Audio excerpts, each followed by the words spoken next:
नष्टप्रायेषु अभद्रेषु नित्यं भागवतसेवया भगवतीरुत्तमश्लोके भक्तिर्भवति नैष्टिकी कृष्णाय वासुदेवाय देवकी नन्दनाय च नन्दगोपकुमाराय गोविन्दाय नमो नमः। ॐ अज्ञानतिमिरान्धस्य ज्ञानाञ्जनशलाकया चक्षुरुन्मिलितं येन तस्मै श्रीगुरवे नमः। नमो विष्णुपादाय कृष्णप्रेष्ठाय भूतले श्रीमते भक्तिवेदान्त स्वामिन्निति नामिने। नमस्ते सारस्वती देवे गौरवाणी प्रचारिणे निर्विशेष शून्यवादी पाश्चात्य देशतारिणे। हे कृष्ण करुणा सिंधो दीनबंधो जगत्पते गोपेश गोपिका कांत राधा कांत नमोस्तुते। तप्त कांचन गौरांगी राधे वृंदावनेश्वरी वृषभानुसुते देवी प्रणमामि हरिप्रिये। जय श्री कृष्ण चैतन्य प्रभो नित्यानंद श्री अद्वैत गदाधर श्रीवासादि गौर भक्त वृंद। हरे कृष्णा कृष्णा कृष्ण हरे हरे हरे राम राम राम हरे हरे।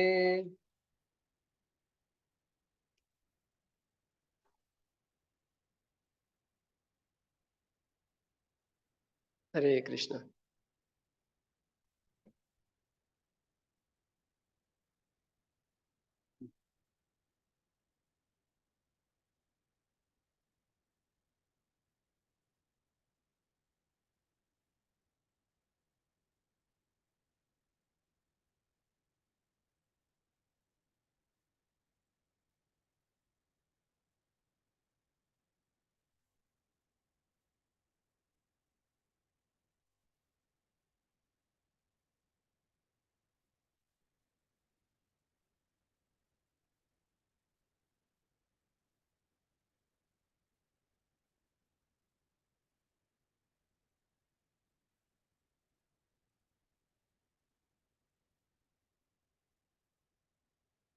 ಹರೇ ಕೃಷ್ಣ.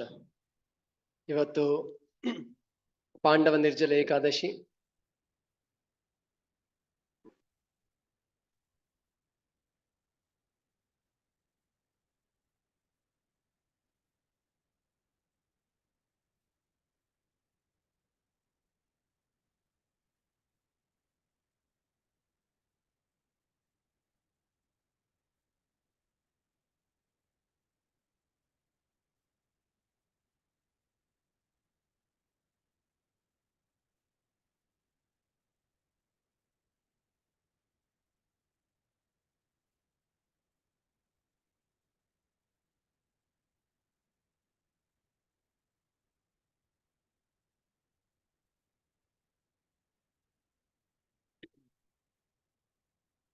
ವರ್ಷದಲ್ಲಿ 24 ಏಕಾದಶಿ ಬರುತ್ತೆ.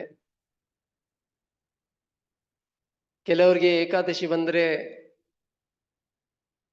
ಏಕಾದಶಿ ತಪಸ್ಸನ್ನ ಮಾಡ್ಬೇಕು ಅಂತ ಹೇಳ್ತಾರೆ. ಆದ್ರೆ ಕೆಲವರಿಗೆ ಅವತ್ತಿನ ದಿನ ಭಕ್ತರು ವೈಷ್ಣವರು ಅನ್ನವನ್ನ ಸ್ವೀಕರಿಸೋದಿಲ್ಲ, ಧಾನ್ಯವನ್ನ. ಹಾಗಾಗಿ ಅದು ಒಂದ್ ರೀತಿ ಸ್ವಲ್ಪ ನ್ಯಾಚುರಲ್ ಆಗಿ ತಪಸ್ಸೆ ಅಂತ ಅನ್ಸುತ್ತೆ. ಹಾಗಾಗಿ ಯಾವಾಗ ಪಾಂಡವರಿದ್ರು ಅವಾಗ ಭೀಮನಿಗೆ ಒಂದು ಕಷ್ಟ ಇತ್ತು. ಭೀಮನ ಇನ್ನೊಂದು ಹೆಸರು ಅಂದ್ರೇನು? ವೃಕೋಧರ. ಅವ್ರು ಏನ್ ಭಿಕ್ಷೆ ಬೇಡಿ ತರ್ತಾ ಇದ್ರು ಅದರಲ್ಲಿ 2 ಭಾಗ ಮಾಡ್ತಾ ಇದ್ರಂತೆ. ಆ 2 ಭಾಗ ಮಾಡಿ ಅದರಲ್ಲಿ ಅರ್ಧ ಭಾಗ ಯಾರಿಗೆ? ಭೀಮನಿಗೆ. ಇನ್ನು ಅರ್ಧ ಭಾಗನ ಇನ್ನು ಉಳಿದವರು 4 ಜನ ಪಾಂಡವರು, ಕುಂತಿ ಮತ್ತೆ ದ್ರೌಪದಿ ಎಲ್ಲರೂ ತಗೊಳ್ತಾ ಇದ್ರು. ಅದು 6 ಜನ. ಸೊ ಅದಕ್ಕೆ ಅವನ ಉದರ ಅಥವಾ ಅವನ ಹಸು ಅಷ್ಟೊಂದಿತ್ತು. ಅದಕ್ಕೆ ನಾವೆಲ್ಲ ಕೇಳಿದ್ವಿ, ಬಕಾಸುರನ ಲೀಲೆಯಲ್ಲೂ ಕೂಡ ಅವನು ಯಾವಾಗ ಬಕಾಸುರನ ಹತ್ರಕ್ಕೆ ಹೋಗ್ಬೇಕು ಎಲ್ಲ ಒಂದು ಗಾಡಿ ತುಂಬಿದಷ್ಟು ಮೃಷ್ಟಾನ್ನ ಭೋಜನ ಅಂತಿದ್ದಾಗ ಅವನು ಖುಷಿ ಆಗುತ್ತೆ. ಯಾಕೆ? ಕಾಡಲ್ಲಿದ್ದೀವಿ, ಏನು ಸಿಗ್ತಾ ಇರಲ್ಲ, ಇವತ್ತು ಇಷ್ಟೊಂದೆಲ್ಲ ಸಿಗ್ತಾ ಇದೆಯಲ್ಲ ಅಂತ ಅವನು ಖುಷಿ. ಸೊ ಅದೇ ರೀತಿಯಾಗಿ ಅವನಿಗೆ ಏಕಾದಶಿ ಬರ್ತಿದ್ದಾಗೆ ತುಂಬಾ ಆಲೋಚನೆ ಆಗ್ತಾ ಇತ್ತು, ಇವತ್ತು ನಾನು ಏನು ತಗೊಳಕ್ಕಾಗಲ್ವಲ್ಲ, ಏನ್ ಮಾಡ್ಬೇಕು ಅಂತ. ಅದಕ್ಕೆ ಅವನು ಕೃಷ್ಣನ ಹತ್ರ ಹೋಗಿ ಕೇಳ್ತಾನಂತೆ. ಕೃಷ್ಣನಿಗೆ ಈ ಏಕಾದಶಿ ಎಲ್ಲ ಮಾಡಕ್ಕೆ ತುಂಬಾನೇ ಕಷ್ಟ, ಏನ್ ಮಾಡೋದು ಅಂತ. ಅವಾಗ ಅವನಿಗೆ ಭಗವಂತ ಹೇಳ್ತಾನೆ, ಸರಿ ನೀನ್ ಎಲ್ಲ ಮಾಡಕ್ಕಾಗ್ದಿದ್ರು ಒಂದೇ ಒಂದು ಏಕಾದಶಿ ಮಾಡು. ಆ ಒಂದು ಏಕಾದಶಿ ನೀನು ನಿರ್ಜಲವನ್ನ ಮಾಡಿದ್ರೆ ನಿನಗೆ ಉಳಿದ ಎಲ್ಲಾ ಏಕಾದಶಿ ಮಾಡಿದ ಒಂದು ಫಲ ಸಿಗತ್ತೆ ಅಂತ. ಅದಕ್ಕೆ ಭೀಮ ಅಂತಾನೆ, ಸರಿ ಅಟ್ಲೀಸ್ಟ್ ಒಂದನ್ನ ಮಾಡೋದು 24 ಮಾಡೋದಕ್ಕೂ ಒಂದು ಮಾಡೋದಕ್ಕೂ ತುಂಬಾನೇ ಡಿಫ್ರೆನ್ಸ್ ಇದೆ, ನಾನು ಒಂದನ್ನು ಮಾಡ್ತೀನಿ ಅಂತ. ಸೊ ಹಾಗಾಗಿ ಇವತ್ತಿನ ಏಕಾದಶಿಯನ್ನ ಪಾಂಡವ ನಿರ್ಜಲ ಏಕಾದಶಿ ಅಂತ ಕರೀತಾರೆ. ಏಕಾದಶಿಯ ದಿನ ಅವತ್ತು ತುಂಬಾನೇ ವಿಶೇಷ. ಅವತ್ತು ಏನೇ ಆಧ್ಯಾತ್ಮಿಕ ಕಾರ್ಯಗಳನ್ನು ಮಾಡಿದ್ರು ಕೂಡ ಅದರಿಂದ ನಮಗೆ ಸಿಗುವಂತ ಲಾಭ ಮಲ್ಟಿಫೋಲ್ಡ್, ಇನ್ನೂ ಹೆಚ್ಚಿನ ಪ್ರಮಾಣದಲ್ಲಿ ನಮಗೆ ಸಿಗತ್ತೆ. ಸೊ ಕೃಷ್ಣನ ಬಿಕಾಸ್ ದಿಸ್ ಮರ್ಸಿ ಇವತ್ತು ಏಕಾದಶಿನೂ ಇದೆ, ಅದೇ ದಿನ ಕೃಷ್ಣ ರಸಾಯನ ಕೂಡ ಇದೆ. ಕೃಷ್ಣನ ಭಕ್ತರ ಒಂದು ಚರ್ಚೆ ಏನಿದೆಯಲ್ಲ, ಅದು 2 ತುಂಬಾನೇ ವಿಶೇಷವಾದದ್ದು. ಸೊ ಇವತ್ತು ನಾವು ಮೊದಲನೇ ಸ್ಕಂದದಲ್ಲಿ 14ನೇ ಅಧ್ಯಾಯದ ಬಗ್ಗೆ ಚರ್ಚೆ ಹೋದ ವಾರ ಮಾಡಿದ್ವಿ, ಎಲ್ಲಿ ಅರ್ಜುನನನ್ನ ಯುಧಿಷ್ಠಿರ ಕೃಷ್ಣನ ಬಗ್ಗೆ ತಿಳ್ಕೊಂಡು ಬರ್ಲಿಕ್ಕೆ ಕಳಿಸಿದ್ದ. ಅಲ್ಲಿ ಅರ್ಜುನ ಅಲ್ಲಿಗೆ ಹೋಗಿದ್ದಾಗ ಯುಧಿಷ್ಠಿರ ಅನೇಕ ಚಿಹ್ನೆ ಅಥವಾ ಏನಂತಾರೆ ಕೆಲವೊಂದು ಇನಾಸ್ಪಿಷಿಯಸ್ ಓಮೆನ್ಸ್, ಕೆಲವೊಂದು ಅಪಶಕುನ ಚಿಹ್ನೆಗಳನ್ನ ಅವನಿಗೆ ನೋಡ್ತಾನೆ. ಅದನ್ನ ನೋಡಿ ಅವನಿಗೆ ಏನೋ ತಪ್ಪು ಆಗಬಾರದಾಗಿದೆ ಅಂತ ಅನಿಸ್ತಾ ಇರುತ್ತೆ. ಅದಲ್ಲೇ ನಮಗೆ ಪ್ರಶ್ನೆಗಳು ಬರ್ತಾ ಇರುತ್ತೆ, ಯಾಕೆ ಅರ್ಜುನ ಇಷ್ಟು ಸಮಯ ಆದ್ರೂ ಬಂದಿಲ್ಲ, ಇನ್ನು ಏನಕ್ಕೆ ಲೇಟ್ ಆಗ್ತಾ ಇದೆ ಅಂತ ಬಂದಾಗ ಅವನಿಗೆ ಮನಸ್ಸಿನಲ್ಲಿ ಯಾಕೋ ಒಂದು ಈ ಅಪಶಕುನಗಳನ್ನೆಲ್ಲ ನೋಡಿ ಅನ್ಸುತ್ತೆ, ಕೃಷ್ಣ ಏನಾದ್ರೂ ತನ್ನ ಲೀಲೆಯನ್ನ ಮುಗಿಸಿ ಹೋಗ್ಬಿಟ್ಟಿದಾನ. ಅವಾಗ್ಲೂ ಕೂಡ ಅವನು ಅದ ಶಂಕೆ ಬಂದ್ರು ಕೂಡ ಅವನು ಅದನ್ನ ನೇರವಾಗಿ ಅರ್ಜುನನ ಹತ್ರ ಕೇಳೋದಿಲ್ಲ. ಅರ್ಜುನ ಬಂದಾಗ ಅರ್ಜುನನ ಬೇರೆ ಬೇರೆ ಪ್ರಶ್ನೆಗಳನ್ನ ಕೇಳಿ, ಇದಾಯ್ತಾ, ನೀನ್ ಯಾರಿಗಾರು ಸರಿಯಾಗಿ ಮರ್ಯಾದೆಯನ್ನು ಕೊಟ್ಟಿಲ್ವಾ, ಅಥವಾ ಯಾರಿಗಾರು ನೀನು ತಿರಸ್ಕರಿಸಿದ್ಯಾ, ಅಥವಾ ನಿನ್ನಿಂದ ಏನಾದ್ರು ತಪ್ಪ ಆಯ್ತಾ ಅಂತೆಲ್ಲ ಬೇರೆ ಬೇರೆ ರೀತಿಯಾಗಿ ಪ್ರಶ್ನೆಗಳು ಕೇಳ್ತಾನೆ. ಅರ್ಜುನ ಏನಕ್ಕೂ ಉತ್ತರ ಕೊಡೋದಿಲ್ಲ. ಅರ್ಜುನನ ಮುಖ ಕೂಡ ತುಂಬಾ ಸಪ್ಪಗಿರುತ್ತೆ. ಅದಾದ್ಮೇಲೆ ಕೊನೆಗೆ ಈ ಅಧ್ಯಾಯದಲ್ಲಿ ಅರ್ಜುನ ಏನು ನಡೆದಿದೆ ಅಲ್ಲಿ ಅನ್ನೋದನ್ನ ಅವನು ತಿಳಿಸಿಕ್ ಹೋಗ್ತಾ ಇದ್ದಾನೆ. ಇವತ್ತಿನ ಚರ್ಚೆ ಅದರ ಮೇಲೆ.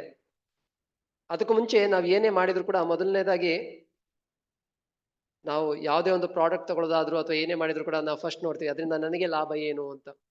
What is in it for me. So ಅದೇ ರೀತಿಯಾಗಿ ಶಾಸ್ತ್ರಗಳು ಕೂಡ ಮಧ್ಯದಲ್ಲಿ ಫಲಶ್ರುತಿಯನ್ನು ಕೊಡುತ್ತೆ. ಇದನ್ನ ಕೇಳೋದ್ರಿಂದ ಶ್ರುತ ಅಂತ ಅಂದ್ರೆ ಕೇಳುವುದು, ಈ ಲೀಲೆಯನ್ನ ಕೇಳೋದ್ರಿಂದ ಏನು ಫಲ ಸಿಗತ್ತೆ ಅಂತ. ಅದು ಈ ಕೊನೆಯ ಶ್ಲೋಕದಲ್ಲಿದೆ. ಏನಾಗುತ್ತೆ, ಯಾರು ಈ ಪಾಂಡವರು ಹೇಗೆ ತಮ್ಮ ಆ ಸಾಮ್ರಾಜ್ಯವನ್ನ ಬಿಟ್ಟು ಹೋಗ್ತಾರೋ, ಅಥವಾ ಕೃಷ್ಣನ ಒಂದು ಅಲಗಿದ ಒಂದು ವಿಷಯವನ್ನ ಕೇಳಿ ಅವರು ಮುಂದೆ ಏನು ಮಾಡ್ತಾರೆ ಅಂತ ಈ ಪ್ರಸಂಗವನ್ನ ಕೇಳೋದ್ರಿಂದ ಜೀವನದಲ್ಲಿ ಎಲ್ಲರಿಗೂ ತುಂಬಾ ಇಟ್ ಬಿಂಗ್ಸ್ ಆಸ್ಪಿಷಿಯಸ್ನೆಸ್, ಅಥವಾ ಒಂದು ಶುಭದಾಯಕವಾಗುತ್ತದೆ. ಅದಲ್ಲದೆ ಕೃಷ್ಣನ ಒಂದು ಚರಣಕಮಲದಲ್ಲಿ ಶುದ್ಧ ಭಕ್ತಿ ಲಭ್ಯವಾಗುತ್ತೆ ಅಂತ ಇಲ್ಲಿ ಶುಕದೇವ ಗೋಸ್ವಾಮಿಗಳು ಹೇಳ್ತಾ ಇದ್ದಾರೆ. ಸೊ ಹಾಗೆ ಇವತ್ತಿನ ದಿನ ಈ ಲೀಲೆಯನ್ನ ಕೇಳ್ತಾ ನಮಗೂ ಕೂಡ ಕೃಷ್ಣ ತನ್ನ ಭಕ್ತಿಯನ್ನ ಕೊಡ್ಲಿ ಅಂತ ಪ್ರಾರ್ಥಿಸ್ತಾ ಈ ಲೀಲೆಯನ್ನ ಕೇಳೋಣ. ಯಾಕಂದ್ರೆ ಕೃಷ್ಣನ ಹತ್ರ ನಾವೇನಾದ್ರೂ ಕೃಷ್ಣನ ಹತ್ರ ಬಂದು ಇಲ್ಲಿ ಕೂತಿದೀವಿ, ಕೃಷ್ಣ ನಮ್ಗೇನಾದ್ರು ಸ್ವಲ್ಪ ಧನ ಕೊಡು, ಅಥವಾ ಸ್ವಲ್ಪ ಒಂದು ಪ್ರಮೋಷನ್ ಸಿಗ್ಲಿ, ಅಥವಾ ಮನೆ ಬೇಕು, ಅದು ಬೇಕು, ಇದು ಬೇಕು ಅಂತಂದ್ರೆ ಕೃಷ್ಣ ನೇರವಾಗಿ ತಥಾಸ್ತು ಅಂತ ಹೇಳ್ತಾನೆ. ಯಾಕೆಂದ್ರೆ ಅದನ್ನ ಕೊಡೋದು ತುಂಬಾ ಕಷ್ಟ ಅಲ್ಲ ಕೃಷ್ಣನಿಗೆ. ಆದ್ರೆ ಒಂದೇ ಒಂದನ್ನ ಕೃಷ್ಣ ಕೊಡೋದಿಲ್ಲ ಸರಳವಾಗಿ. ಅದೇನು ಅಂದ್ರೆ ತನ್ನ ಭಕ್ತಿ. ಯಾಕೆ? ಕೃಷ್ಣ ತನ್ನ ಭಕ್ತಿಯನ್ನ ಕೊಟ್ರೆ ಅವನು ತನ್ನ ಭಕ್ತನಿಗೆ ದಾಸನಾಗಬೇಕಾಗಿ ಬರುತ್ತೆ. ಅದೇ ಈ ಅರ್ಜುನ ಕೂಡ ಅವನು ಅದನ್ನೇ ನೆನಪಿಸ್ಕೊಳ್ತಾ ಇದ್ದಾನೆ. ಕೃಷ್ಣನ ಜೊತೆ ನಾನು ಹೇಗೆ ವ್ಯವಹಾರ ಮಾಡಿದ್ದೆ, ಕೃಷ್ಣನ ಜೊತೆಗೆ ಏನೇನು ವಾರ್ತಾಲಾಪ ಎಲ್ಲ ಮಾಡಿದ್ದೆ, ಆದ್ರೆ ಈಗ ಕೃಷ್ಣ ನನ್ನ ಜೊತೆ ಇಲ್ಲ ಅನ್ನೋದನ್ನ ಅವನು ಮತ್ತೆ ನೆನಪಿಸ್ಕೊಳ್ತಾ ಇದ್ದಾನೆ. ಸೊ ಈಗ ಇವತ್ತಿಂದ ಈ 15ನೇ ಅಧ್ಯಾಯದಲ್ಲಿ ಅರ್ಜುನ ಏನನ್ನ ಯುಧಿಷ್ಠಿರ ಮಹಾರಾಜನಿಗೆ ಹೇಳ್ತಾನೆ ಅನ್ನೋದನ್ನ ಚರ್ಚೆ ಮಾಡೋಣ.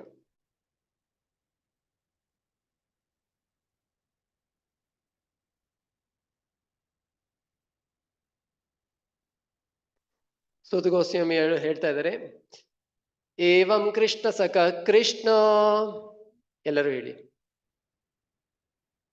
ಭ್ರಾತ್ರ ರಾಜ್ಞಾ ವಿಕಲ್ಪಿತಃ ನಾನಾಶಂಕಸ್ಪದಂ ರೂಪಂ ಕೃಷ್ಣ ವಿಶ್ಲೇಷಕರ್ಷಿತಃ. ಯಾವಾಗ ಅರ್ಜುನ ಬರ್ತಾನೋ ಅಲ್ಲಿ ತನ್ನ ಕೃಷ್ಣ ಅವನು ಅಲಗಿರೋ ಒಂದು ಅವನ ದುಃಖದಲ್ಲಿ ಅವನು ತುಂಬಾನೇ ಅವನಿಂದ ನೊಂದಿರ್ತಾನೆ. ಅದರಿಂದ ಯುಧಿಷ್ಠಿರ ಮಹಾರಾಜನ ಪ್ರಶ್ನೆಗಳನ್ನ ಕೇಳ್ತಿದ್ದಾಗೆ ಅವನಿಗೆ ಇನ್ನೂ ಹೆಚ್ಚಿನ ದುಃಖ ಆಗುತ್ತೆ. ಯಾರಿಗಾದ್ರೂ ಯಾವ್ದಾದ್ರು ದುಃಖದ ಪರಿಸ್ಥಿತಿಯಲ್ಲಿರುವಾಗ ಅದು ಮನಸ್ಸಿನಲ್ಲಿರುತ್ತೆ, ಅದನ್ನೇ ನಾವು ಮತ್ತೆ ಹೋಗಿ ಅದನ್ನೇ ಪ್ರಶ್ನೆ ಕೇಳಿದ್ರೆ ಇನ್ನೂ ಜಾಸ್ತಿ ದುಃಖ ಆಗುತ್ತೆ. ಅದೇ ರೀತಿಯಾಗಿ ಇಲ್ಲಿ ಕೂಡ ಅರ್ಜುನನಿಗೆ ಅದೇ ಆಗ್ತಾ ಇದೆ. ಅವನು ಕೃಷ್ಣನಿಂದ ತುಂಬಾ ಒಂದು ಸಪರೇಷನ್ ಅನ್ನ ಫೀಲ್ ಮಾಡ್ತಾ ಇದ್ದಾನೆ. ಶೋಕೇನ ಶುಷ್ಯಾದ್ವದನ ಹೃತ್ಸರೋಜ ಹತಪ್ರಭಃ ವಿಭುಂ ತನ್ ಏವಾನುಸ್ಮರನ್ ನಾಶಕ್ನೋತ್ ಪ್ರತಿಭಾಷಿತುಂ. ಅವನು ಆ ಸನ್ನಿವೇಶದಲ್ಲಿ ಅರ್ಜುನಿಗೆ ಹೇಗಾಗಿದೆ ಅಂದ್ರೆ ಅವನು ಮಾತಾಡ್ಲಿಕ್ಕೆ ಆಗ್ತಾ ಇಲ್ಲ, ಅವನು ಬಾಯಿ ಎಲ್ಲ ಒಣಗಿದೆ. ಅಂದ್ರೆ ಕೆಲವೊಂದ್ಸಲ ನನ್ಗೇನು ಹೇಳಲಿಕ್ಕೆ ಆಗ್ತಾನೆ ಇದ್ದಾಗ ಒಂದ್ ರೀತಿ ಮಾತಾಡಕ್ ಆಗೋದೇ ಇಲ್ಲ. ನಾವು ಮಾತಾಡ್ಬೇಕು ಅಂತ ಅಂದ್ರೂ ಕೂಡ ಏನು ಶಬ್ದ ಕೂಡ ಹೊರಡೋದಿಲ್ಲ. ಆ ರೀತಿಯಾಗಿ ಅವನಿಗೆ ಏನೂ ಕೂಡ ಮಾತಾಡ್ಲಿಕ್ಕೆ ಆಗ್ತಾ ಇಲ್ಲ. ಅವನು ಆ ಒಂದು ದುಃಖದ ಪರಿಸ್ಥಿತಿಯಲ್ಲಿ ಈ ಅಧ್ಯಾಯ ಪೂರ್ತಿ ಒಂದ್ ರೀತಿಯಲ್ಲಿ ಶೋಕದ ಅಧ್ಯಾಯ. ಏಕೆಂದ್ರೆ ಇಲ್ಲಿ ಕೂಡ ಅರ್ಜುನ ಕೂಡ ಅವನು ಶೋಕದಲ್ಲಿದ್ದಾನೆ, ಕೃಷ್ಣನ ಒಂದು ವಿಯೋಗದಲ್ಲಿ. ಆದ್ರೆ ಒಂದು ಶೋಕದಿಂದ ಅವನು ಹೇಗೆ ಹೊರಗಡೆ ಬರ್ತಾನೆ ಅನ್ನೋದು ಕೂಡ ಅದರಲ್ಲಿ ಈ ಅಧ್ಯಾಯದಲ್ಲಿ ಬರುತ್ತೆ. ಅವನು ಕಣ್ಣಲ್ಲಿ ಕೃಚ್ಛ್ರೇಣ ಸಂಸ್ತಭ್ಯ ಶುಚಃ ಪಾಣಿನಾಮೃಜ್ಯ ನೇತ್ರೋಯೋ. ಅವನು ಕಣ್ಣನ್ನ ಕಷ್ಟಪಟ್ಟು ಕಣ್ಣಿನಿಂದ ಧಾರಾಕಾರವಾಗಿ ಬರ್ತಾ ಇರೋ ಒಂದು ಅಶ್ರುವನ್ನ ತಡಲಿಕ್ಕೆ ಪ್ರಯತ್ನ ಪಡ್ತಾನೆ. ಆದ್ರೂ ಕೂಡ ಅದನ್ನ ಅವನು ಕಂಟ್ರೋಲ್ ಮಾಡ್ಕೊಳ್ಲಿಕ್ಕೆ ಆಗ್ತಾ ಇಲ್ಲ. ಯಾಕೆ ಅಂತಂದ್ರೆ ಅವನ ಮತ್ತೆ ಕೃಷ್ಣನ ಒಂದು ಸಂಬಂಧ ಹೇಗಿತ್ತು ಅನ್ನೋದನ್ನ ಈ 4ನೇ ಶ್ಲೋಕದಲ್ಲಿ ಹೇಳ್ತಾ ಇದ್ದಾರೆ ಸೂತ ಗೋಸ್ವಾಮಿಗಳು. ಸಖ್ಯಂ ಮೈತ್ರೀಂ ಸೌಹೃದಂ ಚ ಸಾರಥ್ಯಾದಿಶು ಸಂಸ್ಮರನ್ ನೃಪಂ ಅಗ್ರಜಂ ನಿತ್ಯಾಹ ಬಾಷ್ಪಗದ್ಗದಯಾ ಗಿರ. ಬಾಷ್ಪಗದ್ಗದಯಾ ಗಿರ. ಇಲ್ಲಿ ಕಣ್ಣಿನಲ್ಲಿ ನೀರು ಇಳಿತಾ ಇದೆ. ಅದ್ರ ಜೊತೆಗೆ ಮಾತು ಒಂದು ರೀತಿಯಲ್ಲಿ ತೊದಲಿನ ಮಾತು ಅಥವಾ ಒಂದ್ ರೀತಿ ಅಳ್ತಾ ಇರುವಾಗ ಮಾತು ಒಂದ್ ರೀತಿಯಾಗಿ ವಿತ್ ಬ್ರೇಕ್ಸ್ ಅಥವಾ ಕಂಟಿನ್ಯೂಸ್ ಆಗಿ ಮಾತಾಡ್ಲಿಕ್ಕೂ ಕೂಡ ಆಗೋದಿಲ್ಲ. ಆ ಒಂದು ಪರಿಸ್ಥಿತಿಯಲ್ಲಿ ಅವನು ಕೃಷ್ಣನನ್ನ ನೆನಪಿಸ್ಕೊಳ್ತಾ ಇದ್ದಾನೆ. ಇಲ್ಲಿ ಕೃಷ್ಣನನ್ನ ಯಾವ ರೀತಿಯಾಗಿ ಅವನ ಸಂಬಂಧ ಇತ್ತು? ಸಖ್ಯ ಮೈತ್ರಿ ಸೌಹೃದಂ ಚ ಸಾರಥ್ಯಾದಿಶು ಸಂಸ್ಮರನ್. ಸಂಸ್ಮರನ್ ಅಂದ್ರೆ ಸ್ಮರಣೆ ಮಾಡ್ಕೊಳ್ತಾ ಇದ್ದಾನೆ. ಯಾರನ್ನ? ಸಖ್ಯ, ಕೃಷ್ಣನನ್ನ. ಇದರಲ್ಲಿ ಸಖ್ಯ, ಮೈತ್ರಿ, ಸೌಹೃದ ಇದೆಲ್ಲ ನೋಡಿದ್ರೆ ಒಂದ್ ರೀತಿಯಾದ ಸಿನಾನಿಮ್ಸ್ ಅಥವಾ ಎಲ್ಲದು ಒಂದೇ ಪದದ ಅರ್ಥ ಅಂತ ಅನ್ಸುತ್ತೆ. ನಮ್ಗೆ ಇಂಗ್ಲಿಷ್ ನಲ್ಲಿ ಹೇಳಿದ್ರೆ ಒಂದು ಫ್ರೆಂಡ್ ಅಂತ ಅಂತೀವಿ, ಎಲ್ಲರಿಗೂ ಫ್ರೆಂಡ್, ಫ್ರೆಂಡ್ ಬೆಸ್ಟ್ ಫ್ರೆಂಡ್ ಅಂತ ಹೇಳ್ತೀವಿ. ಆದ್ರೆ ಸಂಸ್ಕೃತದಲ್ಲಿ ಪ್ರತಿಯೊಂದಕ್ಕೂ ಕೂಡ ಅವ್ರು ಎಷ್ಟು ನಿಕಟವಾಗಿದ್ದಾರೆ ಅದ್ರ ಮೇಲೆ ಒಬ್ಬ ಸ್ನೇಹಿತ ಅಥವಾ ಮೈತ್ರಿ ಲೈಕ್ ಮಿತ್ರ ಅಥವಾ ಸಖ್ಯ ಅಂತ ಹೇಳ್ತಾರೆ. ಅದಕ್ಕೆ ಆ ಸಂಸ್ಕೃತದಲ್ಲಿ ಸಖ್ಯ ಅಂತಂದ್ರೆ ಒಂದ್ ರೀತಿ ಅಫಿಷಿಯಲ್ ಫ್ರೆಂಡ್ ಅಥವಾ ದಾಸ್ಯ ಭಾವನೆಯ ಜೊತೆಗಿರೋ ಒಂದು ಇದು. ಅದೇ ಮೈತ್ರಿ ಅಂತಂದ್ರೆ ಸಾಮಾನ್ಯವಾದ ಸ್ನೇಹಿತ. ಅದೇ ಸೌಹೃದ ಅಂತಂದ್ರೆ ಯಾರು ವೆಲ್ ವಿಶಿಂಗ್ ಫ್ರೆಂಡ್ ಅಂತ ಹೇಳ್ತಾರಲ್ಲ, ಯಾರು ಹಿತೈಷಿ ಅಂತ ಹೇಳ್ತಾರಲ್ಲ, ಅದು ಸೌಹೃದ. ಅದಲ್ಲದೆ ಅವನು ಸಾರಥಿಯಾಗಿ ಕೂಡ ಅವನು ಕೃಷ್ಣನ, ಅರ್ಜುನನಿಗೆ ಸಾರಥಿಯಾಗಿ ಕೂಡ ಕೃಷ್ಣ ಇದ್ದ. ಅದನ್ನ ನೆನಪಿಸ್ಕೊಂಡು ಇಲ್ಲಿ ಅವನು ಮಾತಾಡ್ಲಿಕ್ಕೆ ಅವನು ಅರ್ಜುನ ತನ್ನ ಒಂದು ಇದನ್ನ ಒಂದು ಮನೋಭಾವನೆಯನ್ನ ಯುಧಿಷ್ಠಿರನ ಜೊತೆಗೆ ಹಂಚ್ಕೊಳ್ತಾನೆ. ಈಗ ಅವನು ಮೊದಲನಾಗಿ ಹೇಳ್ತಾನೆ, ಅರ್ಜುನ ಉವಾಚ ವಂಚಿತೋಹಂ ಮಹಾರಾಜ ಹರಿಣ ಬಂಧುರೂಪಿಣ ಯೇನ ಮೇ ಅಪಹೃತಂ ತೇಜೋ ದೇವ ವಿಸ್ಪಾದನಂ ಮಹತ್. ಇಲ್ಲಿ ಅವನು ಹೇಳ್ತಾ ಇದ್ದಾನೆ, ವಂಚಿತೋಹಂ ಮಹಾರಾಜ. ಮಹಾರಾಜ ಯುಧಿಷ್ಠಿರ, ನನಗೆ ವಂಚನೆ ಆಗಿದೆ. ಯಾವ ರೀತಿಯ ವಂಚನೆ ಆಗಿದೆ? ಹರಿಣ ಬಂಧುರೂಪಿಣ. ಯಾರು ಹರಿ ನಮಗೆ ಒಂದು ಬಂಧುವಿನ ರೂಪದಲ್ಲಿ ಇದ್ದನೋ ಕೃಷ್ಣ, ಅವನು ಅಪಹೃತಂ ತೇಜೋ, ಅವನು ಇಲ್ಲಿಂದ ಅವನು ಹೋಗ್ಬಿಟ್ಟಿದ್ದಾನೆ. ದೇವ ವಿಸ್ಪಾದನಂ ಮಹತ್, ಅವನು ಇನ್ನು ಮುಂದೆ ನಮ್ಮ ಜೊತೆಗೆ ಇಲ್ಲ ಅನ್ನೋದಲ್ಲಿ ಮೊದಲನೇ ಸಾರಿ ನೇರವಾಗಿ ಅರ್ಜುನ ಯುಧಿಷ್ಠನಿಗೆ ಹೇಳ್ತಾ ಇದ್ದಾನೆ. ಯುಧಿಷ್ಠನಿಗೆ ಅದು ಒಂದು ರೀತಿಯಾಗಿ ಆ ಊಹೆ ಇತ್ತು, ಆದ್ರೆ ಇಲ್ಲಿ ಅರ್ಜುನಿಂದ ನೇರವಾಗಿ ಕೇಳ್ತಾ ಇದ್ದಾನೆ. ಅದನ್ನ ಕೇಳಿ ಯುಧಿಷ್ಠಿರನಿಗೂ ಕೂಡ ಅದನ್ನ ತಡ್ಕೊಳ್ಲಿಕ್ಕೆ ಆಗ್ತಾ ಇಲ್ಲ. ಯಾಕೆಂತಂದ್ರೆ ಯಾರಿಗೇ ಆಗ್ಲಿ, ಯಾರೇ ಒಬ್ಬರ ವಿಯೋಗದಲ್ಲಿ ದುಃಖವಾಗೋದು ಸಹಜ. ಅದರಲ್ಲೂ ಯಾರಿಂದ ಹೆಚ್ಚು ಸಹಾಯವನ್ನ ಪಡೆದಿರ್ತೀವೋ ಅವರೇನಾದ್ರು ನಮ್ಮಿಂದ ಅಗಲಿದ್ರೆ ಅದಿನ್ನೂ ತುಂಬಾ ನೋವನ್ನು ಕೊಡುತ್ತೆ. ಅದು ಯಾಕೆ ಅನ್ನೋದನ್ನ ಇಲ್ಲಿ ಮುಂದಿನ ಶ್ಲೋಕಗಳಲ್ಲಿ ಅರ್ಜುನ ಕಡೆ ಹೇಳ್ತಾನೆ, ಯಾಕೆ ನನಗೆ ತುಂಬಾ ನೋವಾಗ್ತಾ ಇದೆ ಕೃಷ್ಣನ ವಿಯೋಗದಲ್ಲಿ ಅಂತ. ಯಸ್ಯ ಕ್ಷಣ ವಿಯೋಗೇನ ಲೋಕೋ ಹ್ಯ ಪ್ರಿಯದರ್ಶನಃ ಉಕ್ತೇನ ರಹಿತೋ ಹ್ಯೇಷ ಮೃತಕ ಪ್ರೋಚ್ಯತೆ ಯತ. ಯಸ್ಯ ಕ್ಷಣ ವಿಯೋಗೇನ, ಅವನ ಒಂದು ಕ್ಷಣ ವಿಯೋಗದಲ್ಲಿ ಈ ಪೂರ್ತಿ ಲೋಕನೇ ಬೇಡ ಅಂತ ಅನಿಸ್ತಾ ಇದೆ. ಲೋಕೋ ಹಿ ಅಪ್ರಿಯ ದರ್ಶನ. ಇದು ಎಲ್ಲರಿಗೂ ಆಗೋದು ಸಹಜ. ಯಾವಾಗ್ಲಾದ್ರೂ ಯಾರಾದ್ರೂ ತುಂಬಾ ನಿಕಟದವರು ದೂರವಾದಾಗ ಅವಾಗ ಒಂದ್ ರೀತಿಯ ವಿಯೋಗ ಅಥವಾ ದುಃಖದ ವಾತಾವರಣದಲ್ಲಿ ನಮ್ಗೆ ಏನೂ ಕೂಡ ಬೇಡ ಅಂತ ಅನ್ಸುತ್ತೆ. ಆದ್ರೆ ಈ ಲೋಕದಲ್ಲಿ ಹೇಗಾಗತ್ತೆ ಅಂದ್ರೆ ಅದು ಒಂದ್ ರೀತಿ, ಅದಕ್ಕೆ ಹೇಳ್ತಾರೆ ಸ್ಮಶಾನ ವೈರಾಗ್ಯ ಅಂತ. ಏನು ಅಂದ್ರೆ ಆ ವೈರಾಗ್ಯ ಬರುತ್ತೆ, ಆ ವೈರಾಗ್ಯ ಇರುತ್ತೆ, ಅದು ಸ್ವಲ್ಪ ದಿನ ಅದಾದ ನಂತರ ಮತ್ತೆ ಅದು ಹೋಗ್ಬಿಡತ್ತೆ. ಮತ್ತೆ ನಾವು ದೈನಂದಿನ ಕಾರ್ಯಕ್ರಮಗಳಲ್ಲಿ ಅಥವಾ ಚಟುವಟಿಕೆಗಳಲ್ಲಿ ತೊಡಗ್ಕೋತೀವಿ. ಅದು ಒಂದು ರೀತಿಯಲ್ಲಿ ಕೃಷ್ಣ ಭಗವದ್ಗೀತೆಯ 15ನೇ ಅಧ್ಯಾಯದ 15ನೇ ಶ್ಲೋಕದಲ್ಲಿ ಹೇಳ್ತಾನೆ, ಸರ್ವಸ್ಯ ಚಾಹಂ ಹೃದಯ ಸನ್ನಿವಿಷ್ಟೋ ಮತ್ತ ಸ್ಮೃತಿರ್ಜ್ಞಾನಮಪೋಹನಂ ಚ. ಕೃಷ್ಣ ಹೇಳ್ತಾನೆ, ನಾನು ಎಲ್ಲರ ಹೃದಯದಲ್ಲಿದ್ದೀನಿ, ನನ್ನಿಂದ ಸ್ಮೃತಿ ಮತ್ತೆ ವಿಸ್ಮೃತಿ, ಅಪೋಹನ ಅಂತಂದ್ರೆ ವಿಸ್ಮೃತಿ, ಮರು, ಅದು ನನ್ನಿಂದ ಬರುತ್ತೆ ಅಂತ ಹೇಳ್ತಾನೆ. ನಿಮ್ಮಲ್ಲಿ ಯಾರಿಗಾರು ಮರು ಬೇಕಾ? ಎಷ್ಟು ಜನಕ್ಕೆ ಮರು ಬೇಕು ಅಂತ ಹೇಳ್ತೀರಾ? ಕೈ ಎತ್ತಿ. ಮರು ಬೇಕು ಜೀವನದಲ್ಲಿ. ಓಕೆ, ಕೆಲವರು ಬೇಕು ಅಂತ ಹೇಳ್ತಾರೆ. ಸ್ಟೂಡೆಂಟ್ಸ್ ಯಾರಾದ್ರೂ ನಾವು ಮರ್ತೋಗ್ಬೇಕು ಅಂತ ಏನಾದ್ರು ಇಷ್ಟಪಡ್ತೀರಾ? ಇಲ್ಲ. ಆದ್ರೆ ಜೀವನದಲ್ಲಿ ಮರು ಬೇಕೋ ಬೇಡವೋ? ಬೇಕು. ಏಕೆಂದ್ರೆ ಕೃಷ್ಣನ ಒಂದು ಈ ಜಗತ್ತಿನಲ್ಲಿ ಅವನ ಒಂದು ರಚನೆ ಹೇಗಿದೆ ಅಂತಂದ್ರೆ, ಇದರಲ್ಲಿ ಯಾವುದೇ ರೀತಿಯಾದ ತ್ರುಟಿ ಅಥವಾ ಯಾವುದೇ ರೀತಿಯಾದ ಒಂದು ತಪ್ಪು ಕೂಡ ಇಲ್ಲ. ಕೆಲವೊಂದ್ಸಲ ವಿದ್ಯಾರ್ಥಿಗಳು ಹೇಳ್ಬೋದು, ಅಯ್ಯೋ ಯಾಕೆ ಮರ್ತೋಗ್ಬೇಕು, ಮರವು ಇರಬಾರ್ದು, ಎಲ್ಲದನ್ನು ಜ್ಞಾಪಕ ಇಟ್ಕೋಬೇಕು ಅಂತ. ಆದರೆ ಜೀವನದಲ್ಲಿ ಯಾವುದು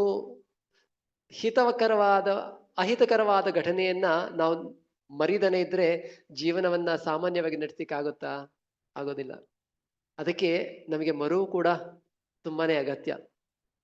ಆ ಮರುವಿನಿಂದ ನಾವು ಜೀವನವನ್ನ ಸಹಜವಾದ ಜೀವನವಾಗಿ ನಡೆಸಲಿಕ್ಕೆ ಸಾಧ್ಯವಾಗುತ್ತೆ. ಅದಿಲ್ದನೇ ಇದ್ರೆ ನಾವು ಸಣ್ಣದ್ರಿಂದ ಹುಟ್ಟುತ್ತಾ ಯಾರೊಬ್ರು ಏನ್ ಅಂದಿದ್ದು ಎಲ್ಲದನ್ನು ನಮ್ಗೆ ಜ್ಞಾಪಕದಲ್ಲಿದ್ದು ನಾವು ಹುಚ್ಚರಾಗ್ಬಿಡ್ತೀವಿ ಅಷ್ಟೇ.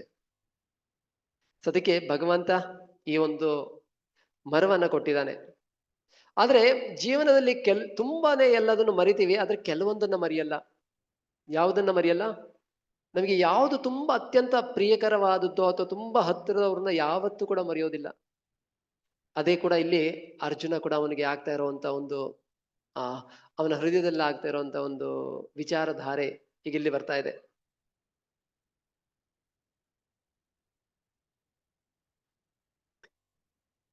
ಇಲ್ಲಿ ಅರ್ಜುನ ಹಿಂದಿನ ಒಂದು ಕೃಷ್ಣನ ಸಂಘದಲ್ಲಿ ಏನೇನು ಆಗಿತ್ತು ಅಥವಾ ಕೃಷ್ಣ ನಮ್ಮನ್ನೆಲ್ಲ ಹೇಗೆ ರಕ್ಷಿಸಿದ್ದ ಅಥವಾ ಏನೇನ್ ಮಾಡಿದ್ಯಾ ಅದ್ರ ಬಗ್ಗೆ ಇಲ್ಲಿ ಜ್ಞಾಪಿಸ್ಕೊಳ್ತಾ ಇದ್ದಾನೆ. ಕೆಲವೊಂದಕ್ಕೆ ನನಗೆ PPTಗೆ ಫೋಟೋ ಸಿಕ್ತು, ಅದನ್ನ ಯಾವ್ದ್ಯಾವ್ದಿದೆಯೋ ಅದನ್ನ ನಾನು ಜಸ್ಟ್ ಟ್ರೈ ಟು ಶೋ.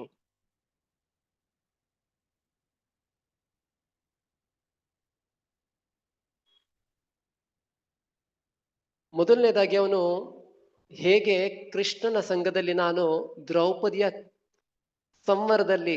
ಸ್ವಯಂವರದಲ್ಲಿ ನಾನು ಆಕೆಯನ್ನ ಪಡೆದೆ, ಕೃಷ್ಣನಿಂದ ನನಗೆ ಆ ಶಕ್ತಿ ಸಿಕ್ತು. ಎಲ್ಲದನ್ನು ಏನಕ್ಕೆ ಅರ್ಜುನ ಹೇಳ್ತಾನೆ ಅಂದ್ರೆ, ಆ ಮುಂದೆ ಒಂದು ಶ್ಲೋಕದಲ್ಲಿ ಹೇಳ್ತಾನೆ, ಕೃಷ್ಣನ ಒಂದು ದಯೆಯಿಂದ ನನಗೆ ಆ ಶಕ್ತಿ ಎಲ್ಲ ಇತ್ತು. ಈಗ ಕೃಷ್ಣನನ್ನಿಂದ ಹೋಗ್ಬಿಟ್ಟಿದ್ದಾನೆ, ಆ ಕೃಷ್ಣನನ್ನಿಂದ ದೂರವಾದ ಮೇಲೆ ನನ್ನಲ್ಲಿ ಏನು ಶಕ್ತಿ ಇಲ್ಲ. ಯಾಕಂದ್ರೆ ಈ ಒಂದು ಶ್ಲೋಕದಲ್ಲಿ ಅರ್ಜುನ ಹೇಳ್ತಾನೆ, ನಾನು ಏನೆಲ್ಲ ಮಾಡಿದ್ದೆ ಹಿಂದೆ, ಆದ್ರೆ ಈಗ ಸಣ್ಣ ಬಾಲಕರಿಂದ ನಾನು ಸೋಲಲ್ಪಟ್ಟಿದ್ದೀನಿ. ಗೋಪ ಬಾಲಕರಿಂದ. ಯಾವಾಗ ಕೃಷ್ಣನ ಪತ್ನಿಯರನ್ನ ಅವನು ರಕ್ಷಿಸ್ಲಿಕ್ಕೆ ಹೋಗ್ತಾ ಇರ್ತಾನೋ ಅವಾಗ ಅವರಿಂದ ಅವನು ಸೋತು ಬಿಡ್ತಾನೆ. ಆ ಸೋತಾಗ ಅವನು ಬಂದಿಲ್ಲಿ ಯುಧಿಷ್ಠಿರ ಮಹಾರಾಜನ ಹತ್ರ ಹೇಳ್ತಾನೆ, ನನ್ನಲ್ಲಿ ಏನೆಲ್ಲ ಶಕ್ತಿ ಇತ್ತು, ಎಲ್ಲರೂ ನನ್ನನ್ನು ನೋಡಿ ಹೆದರ್ತಾ ಇದ್ರು, ಆದ್ರೆ ಈಗ ನನ್ನ ಹೇಗಾಗಿದೆ ಅಂದ್ರೆ ನನ್ನಲ್ಲಿ ಏನು ಶಕ್ತಿನೇ ಇಲ್ಲ. ಅದಕ್ಕೆ ಪ್ರಭುಪಾದರು ಬರೀತಾರೆ, one should not be proud of the borrowed plumes. ಅಂದ್ರೆ ಕೆಲವೊಂದ್ಸಲ ನಾವು ನವಿಲಿನಲ್ಲಿ ಇರೋದು ಸಹಜ. ನಾವು ಒಂದು ನವಿಲುಗರಿಯನ್ನ ತಗೊಂಡು ನಾವು ಅದರದೊಂದು ಗರಿಯನ್ನೆಲ್ಲ ಹಾಕೊಂದ್ ರೀತಿಯಾದ ಏನಂತಾರೆ, ಎಷ್ಟೇ ಚೆನ್ನಾಗಿರೋ ಒಂದು ನೆಟ್ ಅಥವಾ ಏನೇ ಮಾಡಿ ನಾವು ಹಾಕೊಂಡು ಅಥವಾ ನಾವು ತಲೆಯಲ್ಲಿ ಇಟ್ಕೊಂಡು ಕೂಡ ಅದನ್ನ ನಮ್ಮದಾಗೋದಿಲ್ಲ. ಅದು ನಾವು ಬೇರೆಯವರಿಂದ ತಗೊಂಡಿರೋದು, ಆ ನವಿಲಿನಿಂದ ತಗೊಂಡಿರೋದು. ಅದಕ್ಕೆ ನಾವು ಬೇರೆಯವರಿಂದ ಪಡ್ಕೊಂಡ ಒಂದು ವಸ್ತುವಿಗೆ ನಾವು ಏನಂತಾರೆ ಪ್ರೈಡ್ ಅಥವಾ ನಾವು ಅದರಲ್ಲಿ ಗರ್ವ ಪಡಬಾರ್ದು. ಯಾಕೆಂದ್ರೆ ನಾವು ಈ ಜಗತ್ತಿನಲ್ಲಿ ನಾವು ಯಾವುದಕ್ಕೆ ಗರ್ವ ಪಟ್ರೆ ಅದು ನಮ್ಮಿಂದ ಯಾವಾಗ ಹೋಗುತ್ತಲ್ಲ ಅವಾಗ ಅದು ನ್ಯಾಚುರಲ್ ಆಗಿ ನಮ್ಮನ್ನ ಅದು ತುಂಬಾ ಹಂಬಲ್ ಅಥವಾ ಒಂದು ರೀತಿ ಅದೇ ಹಂಬಲ್ ಅನ್ನೋದಕ್ಕೆ ಏನಂತಾರೆ, ಆ ವಿನಮ್ರತೆ. ವಿನಮ್ರತೆ ನ್ಯಾಚುರಲ್ ಆಗಿ ಬಂದ್ಬಿಡತ್ತೆ. ಯಾಕೆಂದ್ರೆ ನಮ್ಮ ಜೀವನದಲ್ಲಿ ಯಾವಾಗ ಯಾವುದನ್ನ ಕಳ್ಕೊಳ್ತೀವೋ ಗೊತ್ತಿರೋದಿಲ್ಲ. ಆ ಸನ್ನಿವೇಶ ನಾವು ಗರ್ವ ಪಡಬಾರ್ದು. ಇದನ್ನ ನಾನು ಕೆಲವೊಂದ್ಸಲ ಹೇಳಿದೀನಿ. ನನ್ನ ಜೀವನದಲ್ಲಿ ಒಂದು ನೋಡಿದ ಒಂದು ಸನ್ನಿವೇಶ. ನಾನು ಯಾವಾಗ ಪೂನಾದಲ್ಲಿ ಕೆಲಸ ಮಾಡ್ತಾ ಇದ್ನೋ, ಯಾವುದೋ ಒಂದು ಟ್ರೈನ್ ಟಿಕೆಟ್ ಮಾಡ್ಬೇಕಾಗಿತ್ತು. ರೈಲ್ವೆ ಸ್ಟೇಷನ್ ಅಲ್ಲಿ ಬುಕಿಂಗ್ಗೆ ಅಂತ ನಿಂತಿದ್ದೆ. ಅವತ್ತೇನೋ ಇಂಟರ್ನೆಟ್ ಪ್ರಾಬ್ಲಮ್ ಆಗಿ ಬುಕಿಂಗ್ ಸ್ಲೋ ಆಗಿ ಆಗ್ತಾ ಇತ್ತು. ಎಲ್ಲ ಲೈನ್ಗಳು ಕೂಡ ನಿಧಾನಕ್ಕೆ ಮುಂದಕ್ಕೆ ಹೋಗ್ತಾ ಇತ್ತು. ಆ ಬುಕಿಂಗ್ ಟೈಮ್ ಓಪನ್ ಆಯ್ತು, ಆದ್ರೂ ಕೂಡ ಮುಂದಕ್ಕೆ ಹೋಗ್ತಾ ಇರಲಿಲ್ಲ. ಎಲ್ಲರಿಗೂ ಒಂದ್ ರೀತಿ ಕಸಿವಿಸಿ, ಎಲ್ಲರಿಗೂ ಒಂದ್ ರೀತಿ ತುಂಬಾನೇ ಡಿಸ್ಟರ್ಬ್ ಆಗಿದ್ರು. ಯಾಕಂದ್ರೆ 2 ನಿಮಿಷ 3 ನಿಮಿಷ ಹೋದ್ರೆ ಆಮೇಲೆ ಟಿಕೆಟ್ ಸಿಗೋದಿಲ್ಲ, ಅಡ್ವಾನ್ಸ್ ಬುಕಿಂಗ್ ಮಾಡ್ತಾ ಇದ್ದವರು. ಸೊ ಈಗ ಎಲ್ಲರೂ ಕೆಲವೊಂದೆಲ್ಲ ಕಮೆಂಟ್ಸ್ ಪಾಸ್ ಮಾಡಕ್ ಶುರು ಮಾಡಿದ್ರು. ಸರ್ ಬೇಗ ಮಾಡಿ, ಏನಾಗ್ತಾ ಇದೆ ಅದು ಇದು ಅಂತೆಲ್ಲ ಹೇಳ್ತಾ ಇದ್ರು. ನನ್ನ ಪಕ್ಕದ ಲೈನಲ್ಲಿ ಒಬ್ಬ ನಿಂತಿದ್ದವನೊಬ್ಬ ಇದ್ದವನು, ಅವ್ನು ತುಂಬಾನೇ ಇದಾಗಿದ್ದ. ಯಾಕನೋ ಮೇರಾ ಭಾರತ್ ಮಹಾನ್, ಈ ರೀತಿ ಎಲ್ಲ ಭಾರತದಲ್ಲೇ ಆಗೋದು ಯಾಕನೋ ಅಂತೆಲ್ಲ ಅದು ಇದು ಅಂತ ಕಮೆಂಟ್ ತುಂಬಾ ಜೋರಾಗೆಲ್ಲ ಹೇಳ್ತಾ ಇದ್ದ. ಸರಿ, ಲೈನ್ ಮುಂದಕ್ಕೆ ಹೋಗಕ್ ಶುರು ಆಯ್ತು. ಎಲ್ಲರೂ ಸ್ವಲ್ಪ ಶಾಂತವಾದ್ರು. ಮುಂದಕ್ಕೆ ಲೈನ್ ಹೋಯ್ತು. ಮತ್ತೆ ಒಂದು 10 ಜನದಾದ್ಮೇಲೆ ಮತ್ತೆ ಸ್ವಲ್ಪ ಸ್ಟಾಪ್ ಆಗೋಯ್ತು. ನಂದು ಇನ್ನೊಂದು 2-3 ಜನ ನನ್ ಮುಂದಿದ್ರು, ಅವನ್ ಮುಂದೆ ಇನ್ನೊಂದು 2 ಇದ್ರು. ಅವ್ನ್ ಮತ್ತೆ ಶುರು ಮಾಡ್ಕೊಂಡ ಅವನು, ಸರ್ ಬರ್ದಾನೆ ಇದ್ರೆ ಯಾಕೆ ಕೂರ್ತೀರಾ, ಎದ್ದು ಹೋಗಿ, ಬೇರೆಯವ್ರಿಗಾದ್ರೂ ಬಿಡಿ, ಅದು ಇದು ಅಂತ ತುಂಬಾ ಜೋರಾಗಿ ಮಾಡ್ತಾ ಇದ್ದ. ಸೊ ಎಲ್ಲರೂ ಅವನ ಹತ್ರ ನೋಡಿ ಹೌದು ಹೌದು ಅನ್ನೋ ಹಾಗೆ ಎಲ್ಲರೂ ಸ್ಪಂದಿಸ್ತಾ ಇದ್ರು. ಯಾವಾಗ ಅವನ್ ಸರ್ದಿ ಬಂತೋ, ಅವನು ticket Pune to Indore to and fro ಅಂತ ಕೊಟ್ಟಿದ್ದ. ಅದಕ್ಕೆ 720 ರೂಪಾಯಿ ಆಗ್ತಾ ಇತ್ತು. ಸೊ ಟಿಕೆಟ್ ಅಲ್ಲಿ ಟಿ ಸಿ ಇದ್ದವನು ಟೈಪ್ ಮಾಡಿ ಎಲ್ಲ ಆಯ್ತು, ಟಿಕೆಟ್ ಹರಿದ್ಬಿಟ್ಟು 720. ಇವನು ತುಂಬಾ ಪ್ರೈಡ್ ಅಥವಾ ಒಂದ್ ರೀತಿ ಗರ್ವದಿಂದ ಪಾಕೆಟ್ ಪರ್ಸ್ ತೆಗಿತಾನೆ. ಪರ್ಸ್ ಓಪನ್ ಮಾಡಿದ್ರೆ ಬರೀ 200 ರೂಪಾಯಿ ಇದೆ. 200 ರೂಪಾಯಿ ತೆಗೆದ್ಬಿಟ್ಟು ಒಳಗಿಟ್ಟ. ಅವರಿದ್ದವರು 200 ಅಲ್ಲ 720. ಸರ್ 200 ರೂಪಾಯಿ ಇದೆ, ನಾ ಕೆಳಗಡೆ ATM ಇಂದ ತಂದ್ಬಿಡ್ತೀನಿ. ಅದೆಲ್ಲ ಆಗಲ್ಲ, ಲೇಟ್ ಮಾಡ್ಬೇಡ, ಅಲ್ಲೇ ಎಷ್ಟು ಜನ ನಿಂತಾರ ನೋಡು, ಲೇಟ್ ಮಾಡಬೇಡ, ಬೇಗ 720 ರೂಪಾಯಿ ಕೊಡು, ಇಲ್ಲ ಅಂತಂದ್ರೆ ಟಿಕೆಟ್ ಕ್ಯಾನ್ಸಲ್ ಮಾಡ್ತೀನಿ. ಸರ್ ಆ ರೀತಿ ಮಾಡ್ಬೇಡಿ ಸರ್, ಟಿಕೆಟ್ ಸಿಗೋದೇ ಇಲ್ಲ. ಅವ್ನು ಎಷ್ಟೇ ಗೋ ಕರೆದ್ರು ಕೂಡ ಇದೆಯೋ ಇಲ್ವೋ. ಒಂದ್ ರೀತಿ ನೋಡಿದ್ರೆ ಅಕಸ್ಮಾತ್ 200 ರೂಪಾಯಿನೂ ಇಟ್ಕೊಂಡಿದ್ರು ಕೂಡ ಲಾಸ್ ಏನಾಗ್ತಾ ಇರಲ್ಲ. ಯಾಕಂದ್ರೆ ಕ್ಯಾನ್ಸಲ್ ಮಾಡಿದ್ರು 60 120 ರೂಪಾಯಿ ಆಗ್ತೈತಿ, 80 ರೂಪಾಯಿ ಎಕ್ಸ್ಟ್ರಾ ಇದೆ. ಆದ್ರೂ ಕೂಡ ಈಗ ಕೊಡ್ತೀಯೋ ಇಲ್ವೋ, ಸರ್ ಇಲ್ಲ ಸರ್ ಸರ್ ಸರ್ ಸರ್ ಅಂತ ಹೋಗಿ ಅವ್ನ ಕಣ್ಣೆದ್ರಿಗೇನೆ ಆ ಟಿಕೆಟ್ ನ ಕ್ಯಾನ್ಸಲ್ ಮಾಡ್ಬಿಟ್ಟು ಆ 200 ರೂಪಾಯಿ ತಗೊಂಡು 80 ರೂಪಾಯಿನ ಮತ್ತೆ ಕ್ಯಾನ್ಸಲ್ ಟಿಕೆಟ್ ನ ಅವ್ನ ಕೈಗಿಟ್ರು. ಸೊ ಅವ್ನು ಹೇಗೆ ಒಂದ್ ರೀತಿಯಾದ ಸಿಂಹದ ತರ ಒಂದ್ ರೀತಿಯಾಗಿ ಗರ್ವದಿಂದ ಮಾತಾಡ್ತಾ ಇದ್ನೋ, ಒಂದ್ ರೀತಿ ಇಲ್ಲಿ ಪುನರ್ಮುಷ್ಟಿಕ ಭಾವ, ಇಲ್ಲಿ ತರ ಒಂದ್ ರೀತಿ ಸುಮ್ಮನಾಗಿ ಮತ್ತೆ ಏನು ಮಾಡಕ್ಕಾಗ್ದಾನೆ ಹಿಂದಕ್ಕೆ ಹೋದ ಅವನು. ಸೊ ಅದೇ ರೀತಿಯಾಗಿ ನಮ್ಮ ಜೀವನದಲ್ಲಿ ಯಾವಾಗ್ಲಾದ್ರೂ ನಾವು ಗರ್ವ ಪಟ್ರೆ ಆ ಭಗವಂತ ಅಥವಾ ಈ ಒಂದು ವಾತಾವರಣ ಅಥವಾ ಸನ್ನಿವೇಶಗಳು ಯಾವ ರೀತಿ ಬರುತ್ತೆ ಅಂದ್ರೆ ನಮ್ಮನ್ನ ನ್ಯಾಚುರಲ್ ಆಗಿ ನಮ್ರತೆಯನ್ನ ನಮ್ಮಲ್ಲಿ ಬರುವಾಗ ಮಾಡುತ್ತೆ. ಸೊ ಅದಕ್ಕೆ ಯಾವತ್ತಿದ್ರು ಕೂಡ ನಾವು ಗರ್ವವನ್ನು ಪಡೋ ಅವಶ್ಯಕತೆ ಇಲ್ಲ. ಯಾಕೆಂದ್ರೆ ನಮ್ಮಲ್ಲಿರೋ ಎಲ್ಲ ಶಕ್ತಿಗಳು ಯಾರಿಂದ ಬರ್ತಾ ಇದೆ? ಭಗವಂತನಿಂದ ಬರ್ತಾ ಇದೆ. ಹಾಗಾಗಿ ಭಗವಂತನಿಂದ ಬರ್ತಿರೋದಕ್ಕೆ ನಾವು ಯಾವತ್ತು ಗರ್ವವನ್ನು ಪಡಬಾರ್ದು. ನಮ್ಮಲ್ಲಿದ್ರು ಕೂಡ ಅದಕ್ಕೆ ನಾವು ಕೃತಜ್ಞರಾಗಿರ್ಬೇಕು. ಭಗವಂತ ನಮಗೆ ಕೊಟ್ಟಿದ್ದಾನೆ, ಇರೋಷ್ಟು ದಿನ ಅದನ್ನ ಉಪಯೋಗಿಸ್ತೀನಿ, ಅದು ಯಾವಾಗ ಹೋಗುತ್ತೋ ಗೊತ್ತಿಲ್ಲ. ಆ ಒಂದು ಮನೋಭಾವನೆ ನಮ್ಮ ಜೀವನದಲ್ಲಿ ಇರ್ಬೇಕು. ಇಲ್ಲೂ ಕೂಡ ಅರ್ಜುನ ಆ ಹಿಂದಿನ ಎಲ್ಲ ಸನ್ನಿವೇಶಗಳನ್ನ ಜ್ಞಾಪಿಸ್ಕೊಳ್ತಾ ಇದ್ದಾನೆ. ಹೇಗೆ ಕೃಷ್ಣನ ಒಂದು ಸಂಘದಿಂದ ನನಗೆ ಈ ಒಂದು ಎಲ್ಲ ಇದು ಕೂಡ ಶಕ್ತಿ ಇತ್ತು ಅಂತ. ಅದಕ್ಕೆ ಅದ್ರಲ್ಲಿ ಮೊದಲನೇದಾಗಿ ದ್ರೌಪದಿಯ ಸ್ವಯಂವರ, ಅದಾದ್ಮೇಲೆ ಖಾಂಡವ ಪ್ರಸ್ಥ. ಜಯ ಶ್ರೀ ಶ್ರೀ ರಾಧಾ ವಿನೋದ್ ಜಿ ಕಿ, ಶ್ರೀ ಶ್ರೀ ಜಗನ್ನಾಥ್ ಬಲದೇವ್ ಸುಭದ್ರ ಮಹಾರಾಣಿ ಕಿ, ಶ್ರೀ ಶ್ರೀ ನಿತ್ಯಾನಂದ ನಟವರ ಗೌರ್ ಸುಂದರ್ ಕಿ, ಶ್ರೀಲ ಪ್ರಭುಪಾದ ಕಿ. ಖಾಂಡವ ಪ್ರಸ್ಥ ಯಾವಾಗ ಅಗ್ನಿಗೆ ಇಂಡೈಜೆಷನ್ ಆಗಿ ಆ ಖಾಂಡವ ವನವನ್ನ ಅವನು ದಹಿಸ್ಲಿಕ್ಕೆ ಬರ್ತಾನೋ ಅಗ್ನಿಯಿಂದ, ಆ ಸಮಯದಲ್ಲಿ ಇಂದ್ರ ಕೂಡ ಅವನ ಸ್ನೇಹಿತನಾದ ತಕ್ಷಕನನ್ನ ಉಳಿಸ್ಲಿಕ್ಕೆ ಅಂತ ಅಂದ್ಬಿಟ್ಟ ಅಲ್ಲಿ ಆ ಅಗ್ನಿಯನ್ನ ನಾಶ ಮಾಡ್ಲಿಕ್ಕೆ ಹೋಗ್ತಾನೆ. ಆದ್ರೆ ಅರ್ಜುನ ಇವನಿಗೆ ಸಹಾಯ ಮಾಡಿ, ಅದಲ್ದೇ ಅಲ್ಲಿ ಮಾಯಾದಾನವ ಕೂಡ ಇದ್ದ, ಮಾಯಾದಾನವನ್ನು ಕೂಡ ರಕ್ಷಿಸ್ತಾನೆ. ಅದರಿಂದ ಕೊನೆಗೆ ಇಲ್ಲಿ ಖಾಂಡವ ಪ್ರಸ್ಥದಲ್ಲಿ ಇಂದ್ರಪ್ರಸ್ಥ ಕೂಡ ಇದಾಗತ್ತೆ ಇಲ್ಲಿ. ಅದನ್ನೇ ಅವನು ಮಾಯಾದಾನವ ಅದನ್ನ ಆ ಒಂದು ಸುಂದರವಾದ ಒಂದು ಏನಂದ್ರೆ ಮಾಯೆಯೊಂದಿಗೆ ಇದ್ದಂತ ಒಂದು ಮಹಲನ್ನು ಕೂಡ ಮಾಡ್ಕೊಡ್ತಾನೆ, ಅದನ್ನು ಕೂಡ ಜ್ಞಾಪಿಸ್ಕೊಳ್ತಾನೆ. ಅದಾದ್ಮೇಲೆ ಹೇಗೆ ಜರಾಸಂಧ ಅವನನ್ನ ಯಾರು ಕೊಲ್ಲಿಕ್ ಆಗ್ತಾ ಇರಲಿಲ್ಲ, ಅದಕ್ಕೋಸ್ಕರ ಅಂತ ಅಂದ್ಬಿಟ್ಟು ಕೃಷ್ಣ, ಅರ್ಜುನ ಮತ್ತೆ ಭೀಮ ಕೂಡ ಅವರು ವೇಷ ಬದಲಾಯಿಸ್ಕೊಂಡು ಹೋಗ್ತಾರೆ ಬ್ರಾಹ್ಮಣರಾಗೆ. ಅಲ್ಲೋಗಿ ಅವನ ಹತ್ರ, ಜರಾಸಂಧನ ಹತ್ರ ಭಿಕ್ಷೆಯನ್ನು ಬಿಡ್ತಾರೆ. ಏನು ಭಿಕ್ಷೆ? ನಿನ್ ಜೊತೆ ಯುದ್ಧ ಮಾಡ್ಬೇಕು. ಅವ್ರನ್ನ ನೋಡ್ತಿದ್ದಾಗೆ ಅವನಿಗೆ, ಜರಾಸಂಧನಿಗೆ ಅನ್ಸುತ್ತೆ ಇವರು ಬ್ರಾಹ್ಮಣರಲ್ಲ, ಬ್ರಾಹ್ಮಣರ ವೇಷದಲ್ಲಿರೋ ಕ್ಷತ್ರಿಯರು ಯಾರು ಅಂತ. ಆದ್ರೆ ಯಾವಾಗ ಯುದ್ಧ ಮಾಡ್ಲಿಕ್ಕೆ ಅಂತ ಕೇಳ್ತಾರೋ ಅವಾಗ ಅವರು ಇಲ್ಲ ಅನ್ನಕ್ಕೆ ಆಗ್ಲಿಲ್ಲ. ಅವನು ಯಾರೇ ಏನೇ ಒಂದು ಕೇಳಿದ್ರು ಕೂಡ ಅವನು ಕೊಡ್ತಾ ಇದ್ದ. ಹಾಗಾಗಿ ಆ ದಾನವನ್ನ, ಸರಿ ನಾನು ಯುದ್ಧವನ್ನು ಮಾಡ್ತೀನಿ. ಅದರಲ್ಲೂ ಕೂಡ ಅವನು ಯಾರ ಜೊತೆ ಯುದ್ಧ ಮಾಡ್ತೀನಿ ಅಂತಾನೆ? ಅರ್ಜುನ ಮತ್ತೆ ಕೃಷ್ಣನಿಗೆ ಸಮಾನರಾದ್ರಲ್ಲ, ಭೀಮನ ಜೊತೆನೆ ಯುದ್ಧ ಮಾಡ್ಬೇಕು ಅಂತ. ಆದ್ರೆ ಭೀಮನ್ ಜೊತೆ ಯುದ್ಧ ಮಾಡಿದ್ರು ಕೂಡ ಭೀಮ ಅನೇಕ ದಿನಗಳು ಕೂಡ ಯುದ್ಧ ಆದ್ರೂ ಕೂಡ ಅವನನ್ನು ಸೋಲಿಸ್ಲಿಕ್ಕೆ ಆಗೋದಿಲ್ಲ, ಯಾಕಂದ್ರೆ ಅವನ ಹತ್ರ ಶಕ್ತಿ ಅಷ್ಟಿತ್ತು. ಅದಾದ್ಮೇಲೆ ಕೊನೆಗೆ ಕೃಷ್ಣ ಒಂದು ಸನ್ನೆಯನ್ನ ಮಾಡಿ ತೋರಿಸ್ತಾನೆ. ಒಂದು ಹುಲ್ಲನ್ನು ತೆಗೆದು ಹೀಗೆ ಆ ಅದನ್ನ ಎರಡು ಭಾಗವನ್ನ ಮಾಡಿ ಆ ಕಡೆ ಈ ಕಡೆಗೆ ಹಾಕ್ತಾನೆ. ಅದನ್ನು ನೋಡಿ ಭೀಮನಿಗೆ ಅರ್ಥವಾಗುತ್ತೆ. ಅವನು ಕಾಲಿಡ್ಕೊಂಡು ಅವನನ್ನ ಸೆಳೆದು ಆ ಕಡೆ ಈ ಕಡೆ ಹಾಕಿದಾಗ ಅವನನ್ನ ಸಂಹಾರ ಮಾಡ್ತಾನೆ. ಅಲ್ಲೂ ಕೂಡ ಅರ್ಜುನ ನೆನಪಿಸ್ಕೊಳ್ತಾ ಇದ್ದಾನೆ ಕೃಷ್ಣ ನಮಗೆ ಹೇಗೆ ಸಹಾಯವನ್ನು ಮಾಡಿದ ಅಂತ. ಅದನ್ನೇ ದ್ರೌಪದಿಯನ್ನ ಹೇಗೆ ಕೌರವರು ಆಕೆಯ ಒಂದು ಜುಟ್ಟನ್ನ ಸಡಲ ಮಾಡಿದ್ರು, ಅದರಿಂದಾಗಿ ಹೇಗೆ ಎಲ್ಲ ಕೌರವರ ಎಲ್ಲ ಪತ್ನಿಯರ ಜುಟ್ಟು ಕೂಡ ಸಡಲವಾಯಿತು. ಅದಾಗ್ಲಿಕ್ಕೆ ಸಾಧ್ಯವಾಗಿದೆ ಹೇಗೆ? ಕೃಷ್ಣನ ಸಹಾಯದಿಂದ.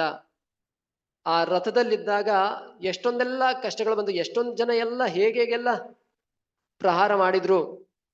ಯಾವಾಗ ಆ ಕುದುರೆಗಳಿಗೆ ನೀರು ಕುಡಿಸ್ಲಿಕ್ಕೆ ಅಂತ ಕೆಳಗಿಳಿದಿದ್ದಾಗ ಅವನು ಆಲ್ಮೋಸ್ಟ್ ಇನ್ನೇನು ಅವನು ನಾಶವಾಗ್ಬೇಕಾಗಿತ್ತು ಅಥವಾ ಅವನು ಸಾಯ್ಬೇಕಾಗಿತ್ತು. ಅದರಲ್ಲೂ ಕೂಡ ಕೃಷ್ಣ ಅವನನ್ನ ರಕ್ಷಿಸ್ತಾನೆ. ಅದನ್ನೆಲ್ಲ ಅವನು ಜ್ಞಾಪಿಸ್ಕೊಳ್ತಾ ಇದ್ದಾನೆ. ಅದಲ್ದನೆ ಯಾವಾಗ ಅವರು ಕಾಡಲ್ಲಿದ್ದಾಗ ದುರ್ವಾಸ ಮುನಿಗಳು ಕೂಡ ಅಲ್ಲಿಗೆ ಬರ್ತಾರೆ ತಮ್ಮ 10,000 ಜನ ಶಿಷ್ಯಂದ್ರ ಜೊತೆಗೆ. ಅದನ್ನ ಕಳಿಸಿದ್ ಯಾರು? ದುರ್ಯೋಧನ. ಯಾಕೆ? ಅವನು ದುರ್ವಾಸ ಮುನಿಗೆ ಏನಂತ ಹೇಳ್ತಾನೆ? ನೀವು ನನಗೆ ಏನೊಂದು ಅತಿಥಿ ಸತ್ಕಾರಕ್ಕೊಂದು ಅವಕಾಶವನ್ನು ಕೊಟ್ಟಿದ್ರಲ್ಲ, ಅದೇ ರೀತಿಯಾದ ಅವಕಾಶವನ್ನು ನೀವು ನನ್ನ ಸಹೋದರಾದ ಪಾಂಡವರಿಗೂ ಕೂಡ ಕಲ್ಪಿಸ್ಕೊಡ್ಬೇಕು ಅಂತ ಕೇಳ್ತಾನೆ. ಆದ್ರೆ ಅವನ ಮನಸ್ಸಿನಲ್ಲಿದ್ದೇನೋ ಕುಬುದ್ಧಿ, ಅದರಿಂದ ಅವ್ರಿಗೆ ತೊಂದರೆಯನ್ನು ಕೊಡ್ಬೇಕು ಅಂತ ಅವನು. ಅದರಲ್ಲೂ ಏನಂತ ಹೇಳ್ತಾನೆ? ಯಾವಾಗ ದ್ರೌಪದಿ ತನ್ನ ಒಂದು ಅವತ್ತಿನ ಒಂದು ಭೋಜನವನ್ನ ಮಾಡಿದ ನಂತರ ನೀವು ಹೋಗ್ಬೇಕು. ಯಾಕೆಂದ್ರೆ ದುರ್ಯೋಧನ ಗೊತ್ತಿತ್ತು ಅಕ್ಷಯ ಪಾತ್ರದಲ್ಲಿ ದ್ರೌಪದಿ ಊಟ ಮಾಡಿದ್ಮೇಲೆ ಏನು ಬರೋದಿಲ್ಲ. ಅವಾಗ ಕೋಪಕ್ಕೊಳಗಾಗ್ತಾರೆ. ಕೋಪಕ್ಕೊಳಗಾದ್ರೆ ದುರ್ವಾಸ ಮುನಿ ಕೋಪಕ್ಕೊಳಗಾದ್ರೆ ಯಾರು ಉಳಿಯೋದಿಲ್ಲ ಅಂತ ಗೊತ್ತಿತ್ತು.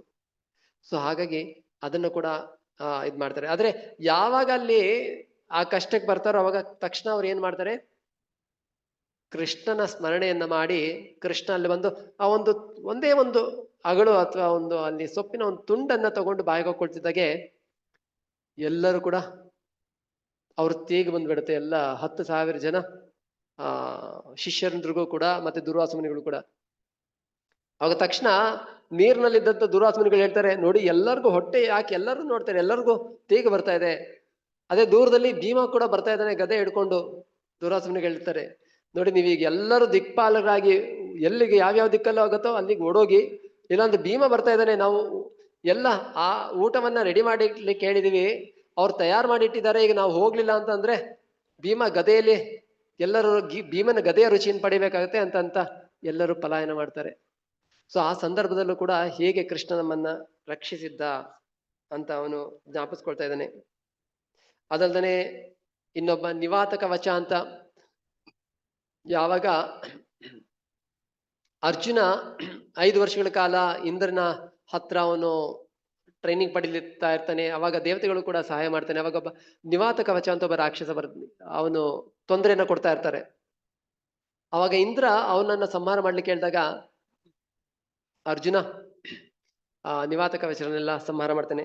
ಅದನ್ನು ಕೂಡ ಜ್ಞಾಪಿಸ್ಕೊಳ್ತಾನೆ. ಮತ್ತೆ ವಿರಾಟನ ಆಸ್ಥಾನದಲ್ಲಿ ಇದ್ದಾಗ ಬೃಹನ್ನಳೆ ಆಗಿ ಆ ಸಂದರ್ಭದಲ್ಲಿ ಉತ್ತರ ಕುಮಾರ ಎಲ್ಲರ ಮುಂದೆ ಹೇಳ್ತಾನೆ, ಕೌರವರು ದಾಳಿ ಮಾಡ್ಯಾರೆ ಅಂತಿದ್ದಾಗೆ, ಎಲ್ಲ ರಥ ರೆಡಿ ಮಾಡಿ ನಾನು ಹೋಗಿ ಅವ್ರನ್ನ ಒಬ್ಬನೇ ಅವನು ಮಟ್ಟ ಹಾಕಿ ಬರ್ತೀನಿ ಅಂತೆಲ್ಲ ಹೇಳ್ತಾನೆ.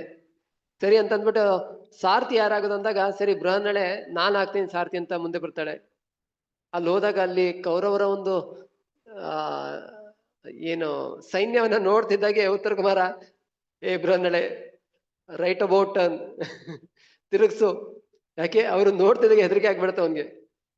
ಆವಾಗ ಬೃಹನ್ನಳೆ, ಉತ್ತರ ಕುಮಾರ ನೀನ್ ಯಾವ ರೀತಿಯ ರಾಜ್ಕುಮಾರ, ನಿನ್ನಲ್ಲೊಂದು ಕೂಡ, ಯಾಕೆಂದ್ರೆ ಯಾವುದೇ ಒಬ್ಬ ನಿಜವಾದ ಕ್ಷತ್ರಿಯ ಯಾವತ್ತು ಕೂಡ ಯುದ್ಧದಲ್ಲಿ ಅವನು ಹಿಂತಿರುಗಿ ಹೋಗೋದಿಲ್ಲ. ಅವನ್ ಬೇಕಾದ್ರೆ ಸಾಯ್ಲಿಕ್ಕೆ ರೆಡಿಯಾಗಿರ್ತಾನೆ. ಅದರಲ್ಲೂ ಕೂಡ ನಿಜವಾದ ಕ್ಷತ್ರಿಯರಿಗೆ ಯಾವಾಗ ಮೈಯಲ್ಲಿ ರಕ್ತ ಬರುತ್ತೋ, ರಕ್ತ ನೋಡ್ತಾರೋ, ಅವಾಗ ಅವರಲ್ಲಿ ಇನ್ನೂ ಒಂದು ಏನಂತಾರೆ, ಉತ್ಸಾಹ ಇನ್ನೂ ಜಾಸ್ತಿ ಆಗತ್ತೆ. ಆದ್ರೆ ಇಲ್ಲಿ ಉತ್ತರ ಕುಮಾರ ರಕ್ತ ನೋಡಿದಿರ್ಲಿ, ಅಲ್ಲಿ ಸೈನ್ಯವನ್ನು ನೋಡ್ತಿದ್ದಾಗೆ ಅವನು ಉಲ್ಟಾ ಹೊಡೆಯಕ್ಕೆ ಹೋಗಿರ್ತಾನೆ. ಅವಾಗ ಅರ್ಜುನ ಲೈಕ್ ಅಲ್ಲಿ ಅವ್ರನ್ನೆಲ್ಲರನ್ನು ಸೋಲ್ಸಿ ಒಬ್ಬನೇ ಒಬ್ಬ ಆ ಎಲ್ಲ ಗೋರಕ್ಷೆಯನ್ನು ಕೂಡ ಮಾಡಿರ್ತಾನೆ. ಸೊ ಈ ಪ್ರಸಂಗವನ್ನು ಕೂಡ ಅವನು ನೆನಪಿಸ್ಕೋತಾನೆ. ಅದಲ್ಲದೆ ಯುದ್ಧದಲ್ಲೂ ಕೂಡ ಪಾಂಡವರ ಎದುರಾಳಿಯಾಗಿ ಇದ್ದ ಕೌರವರಲ್ಲಿ ಭೀಷ್ಮ, ದ್ರೋಣ ಎಲ್ಲರೂ ಕೂಡ ಇದ್ರು. ಎಲ್ಲ ಅತಿರಥ ಮಹಾರಥಿಗಳು ಇದ್ರು. ಅದಲ್ಲದೆ ಅವರ ಶಕ್ತಿ ಕೂಡ, ಅವರ ಸೈನ್ಯದ ಒಂದು ಸಂಖ್ಯೆ ಕೂಡ ಜಾಸ್ತಿ ಇತ್ತು. ಆದ್ರೂ ಕೂಡ ಪಾಂಡವರು ಗೆದ್ರು. ಅದಕ್ಕೆ ಒಬ್ಬನೇ ಒಬ್ಬ ಕಾರಣ, ಯಾರದು? ಕೃಷ್ಣ ಅಂತ ಇಲ್ಲಿ ನೆನಪಿಸ್ಕೊಂಡು ಈ ಎಲ್ಲ ಒಂದು ವೃತ್ತಾಂತವನ್ನು ನೆನಪಿಸ್ಕೊಳ್ತಾ ಅವನಿನ್ನೂ ಅತ್ಯಂತ ದುಃಖಕ್ಕೆ ಒಳಗಾಗ್ತಾ ಇದ್ದಾನೆ. ಯಾವಾಗ ಯಾರನ್ನಾದ್ರೂ ನಾವು ಅಗಲಿದ ಸಮಯದಲ್ಲಿ ಆ ಹಿಂದಿನ ಎಲ್ಲ ಜ್ಞಾಪಕಗಳು ಬರುತ್ತೆ ಮನಸ್ಸಿಗೆ. ಓ, ನಾವ್ ಅಲ್ಲಿಗೆ ಹೋಗಿದ್ವಿ, ಇಲ್ಲಿಗೆ ಹೋಗಿದ್ವಿ, ಇದ್ ಮಾಡಿದ್ವಿ, ಅವ್ರು ನನಗೆ ಇದ್ ಮಾಡಿದ್ರು, ಅದ್ ಮಾಡಿದ್ರು ಅಂತ ಎಲ್ಲ ಬರುತ್ತೆ. ಅವಾಗ ಇನ್ನೂ ಏನಾಗುತ್ತೆ? ದುಃಖ ಹೆಚ್ಚಾಗತ್ತೆ. ಅದೇ ರೀತಿಗೆ ಇದನ್ನೆಲ್ಲ ಯಾವಾಗ ಅರ್ಜುನ ಜ್ಞಾಪಿಸ್ಕೊಳ್ತಾ ಇದ್ದಾನೋ ಅವಾಗ ಅವನಿಗೆಲ್ಲ ದುಃಖ ಇನ್ನೂ ಅತಿಯಾಗಿ ದುಃಖ ಪಡ್ತಾ ಇದ್ದಾನೆ. ಅದ್ರ ಜೊತೆಗೆ ಅವನು ಕೃಷ್ಣನ ಜೊತೆಗಿನ ಒಂದು ತುಂಬಾ ನಿಕಟವಾದ ಒಂದು ಸನ್ನಿವೇಶಗಳನ್ನ ಕೂಡ ಅವನು ನೆನಪಿಸ್ಕೊಳ್ತಾನೆ. ಹೇಗೆ ನಾನು ಅವನ ಜೊತೆ ಕೂತ್ಕೊಂಡು ಒಂದೇ ಆಸನದಲ್ಲಿ ಕೂರ್ತಾ ಇದ್ವಿ, ಒಂದೇ ಹಾಸಿಗೆಯಲ್ಲಿ ಮಲಗ್ತಾ ಇದ್ವಿ, ಒಂದೇ ಒಟ್ಟೊಟ್ಟಿಗೆನೆ ಊಟವನ್ನು ಮಾಡ್ತಾ ಇದ್ವಿ. ಕೆಲವೊಂದ್ಸಲ ನಾನು ಅವನನ್ನ ಹೇಗೆ, ಅವರಿಬ್ರು ಒಂದೇ ಸಮವಯಸ್ಕರಾಗಿದ್ದರಿಂದ ಕೆಲವೊಂದ್ಸಲ ಅವನನ್ನ ತಮಾಷೆ ಕೂಡ ಮಾಡಿ ಮಾತಾಡಿಸ್ತಾ ಇದ್ದೆ. ಆದ್ರೂ ಕೂಡ ಕೃಷ್ಣ ಯಾವತ್ತೂ ಅದನ್ನ ತಪ್ಪಾಗಿ ತಗೊಳ್ಳಿಲ್ಲ, ಅಥವಾ ಅವನು ಅದರಿಂದ ನನಗೆ ನನ್ನ ಒಂದು ಸಂಬಂಧವನ್ನು ಕೂಡ ಅವನು ತಿರಸ್ಕರಿಸಲಿಲ್ಲ. ಅವನು ಎಲ್ಲದನ್ನು ಸಹಿಸ್ಕೊಂಡ. ಹೇಗೆ ಒಬ್ಬ ತಂದೆ ಆದವನು ಮಗ ಏನೇ ತಪ್ಪು ಮಾಡಿದ್ರು ಕೂಡ ಅದನ್ನು ತಪ್ಪು ಅಂತ ನೋಡೋದಿಲ್ಲ, ಅದೇ ರೀತಿಯಾಗಿ ಕೃಷ್ಣ ನನ್ನ ಸ್ನೇಹಿತನಾಗಿ ನಾನು ಏನೇ ಮಾಡಿದ್ರು ಕೂಡ ಅವನು ಅದನ್ನ ತಪ್ಪು ಅಂತ ನೋಡ್ದೇನೆ ನನ್ನನ್ನ ಅವನು ತನ್ನವನಾಗಿ ಮಾಡ್ಕೊಂಡಿದ್ದ.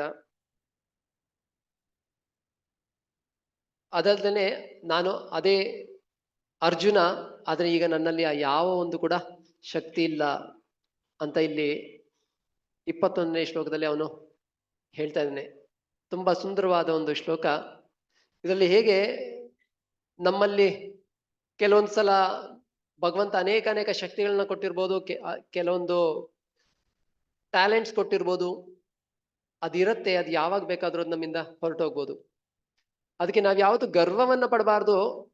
ಅದಲ್ದೇ ಅದು ಯಾವಾಗ ಇರುತ್ತೋ ಅವಾಗ ಅದನ್ನು ನಾವು ನಮ್ಮ to the best of our abilities ಎಷ್ಟು ಚೆನ್ನಾಗಾಗುತ್ತೋ ಅಷ್ಟು ಚೆನ್ನಾಗಿ ಅದನ್ನ ನಾವು ಉಪಯೋಗ ಪಡ್ಕೋಬೇಕು. ಇಲ್ಲಿ ಅದನ್ನ ಹೇಳ್ತಾ ಇದ್ದಾನೆ ಇಲ್ಲಿ. ತದ್ವೈದನುಸ್ತೈಷವ ಸರತೋಹಯಾಸ್ತೆ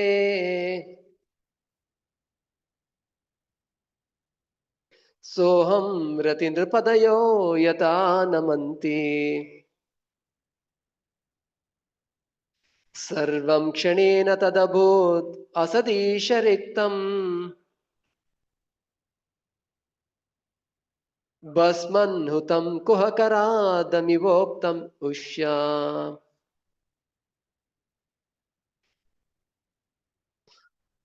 ಈಗ ಅವನು ಹೇಳ್ತಾ ಇದ್ದಾನೆ, ನನ್ನ ಹತ್ರ ತದ್ವೈ ಧನುಷ್, ನನ್ನ ಹತ್ರ ಅದೇ ಧನುಷ್ ಇದೆ. ಯಾವುದದು? ಗಾಂಡೀವ. ಅದೇ ಇಶವಹ ಅಂತಂದ್ರೆ ಬಾಣಗಳು, ಅದೇ ಬಾಣಗಳಿದೆ. ಸಹರಥಃ, ಅದೇ ರಥ ಕೂಡ ಇದೆ. ಹಯ ಅಂತಂದ್ರೆ ಅದೇ ಕುದುರೆಗಳು ಕೂಡ ಇದೆ. ಸ ಅಹಂ, ನಾನು ಕೂಡ ಅವನೇನೆ ಅರ್ಜುನ. ರತಿ ನೃಪತಯ, ಎಲ್ಲ ರಾಜರನ್ನುಗಳನ್ನ ನಾನು ಮಟ್ಟ ಹಾಕ್ದ ನಾನು ಅರ್ಜುನ, ಅದೇ ನಾನೇ ಅರ್ಜುನ. ಆದ್ರೆ ಅದು ಒಂದು ಕ್ಷಣದಲ್ಲಿ ಸರ್ವಂ ಕ್ಷಣೇನ ತದಭೂತ್ ಅಸದೀಶರಿಕ್ತಂ, ಅದೆಲ್ಲ ಒಂದೇ ಒಂದು ಕ್ಷಣದಲ್ಲಿ ಅದೆಲ್ಲ ಹೊರಟೋಗಿದೆ. ಈಗ ಅದೆಲ್ಲ ಹೇಗಾಗಿದೆ ಅಂದ್ರೆ, ಹೇಗೆ ನಾವು ತುಪ್ಪವನ್ನ ಒಂದು ಆ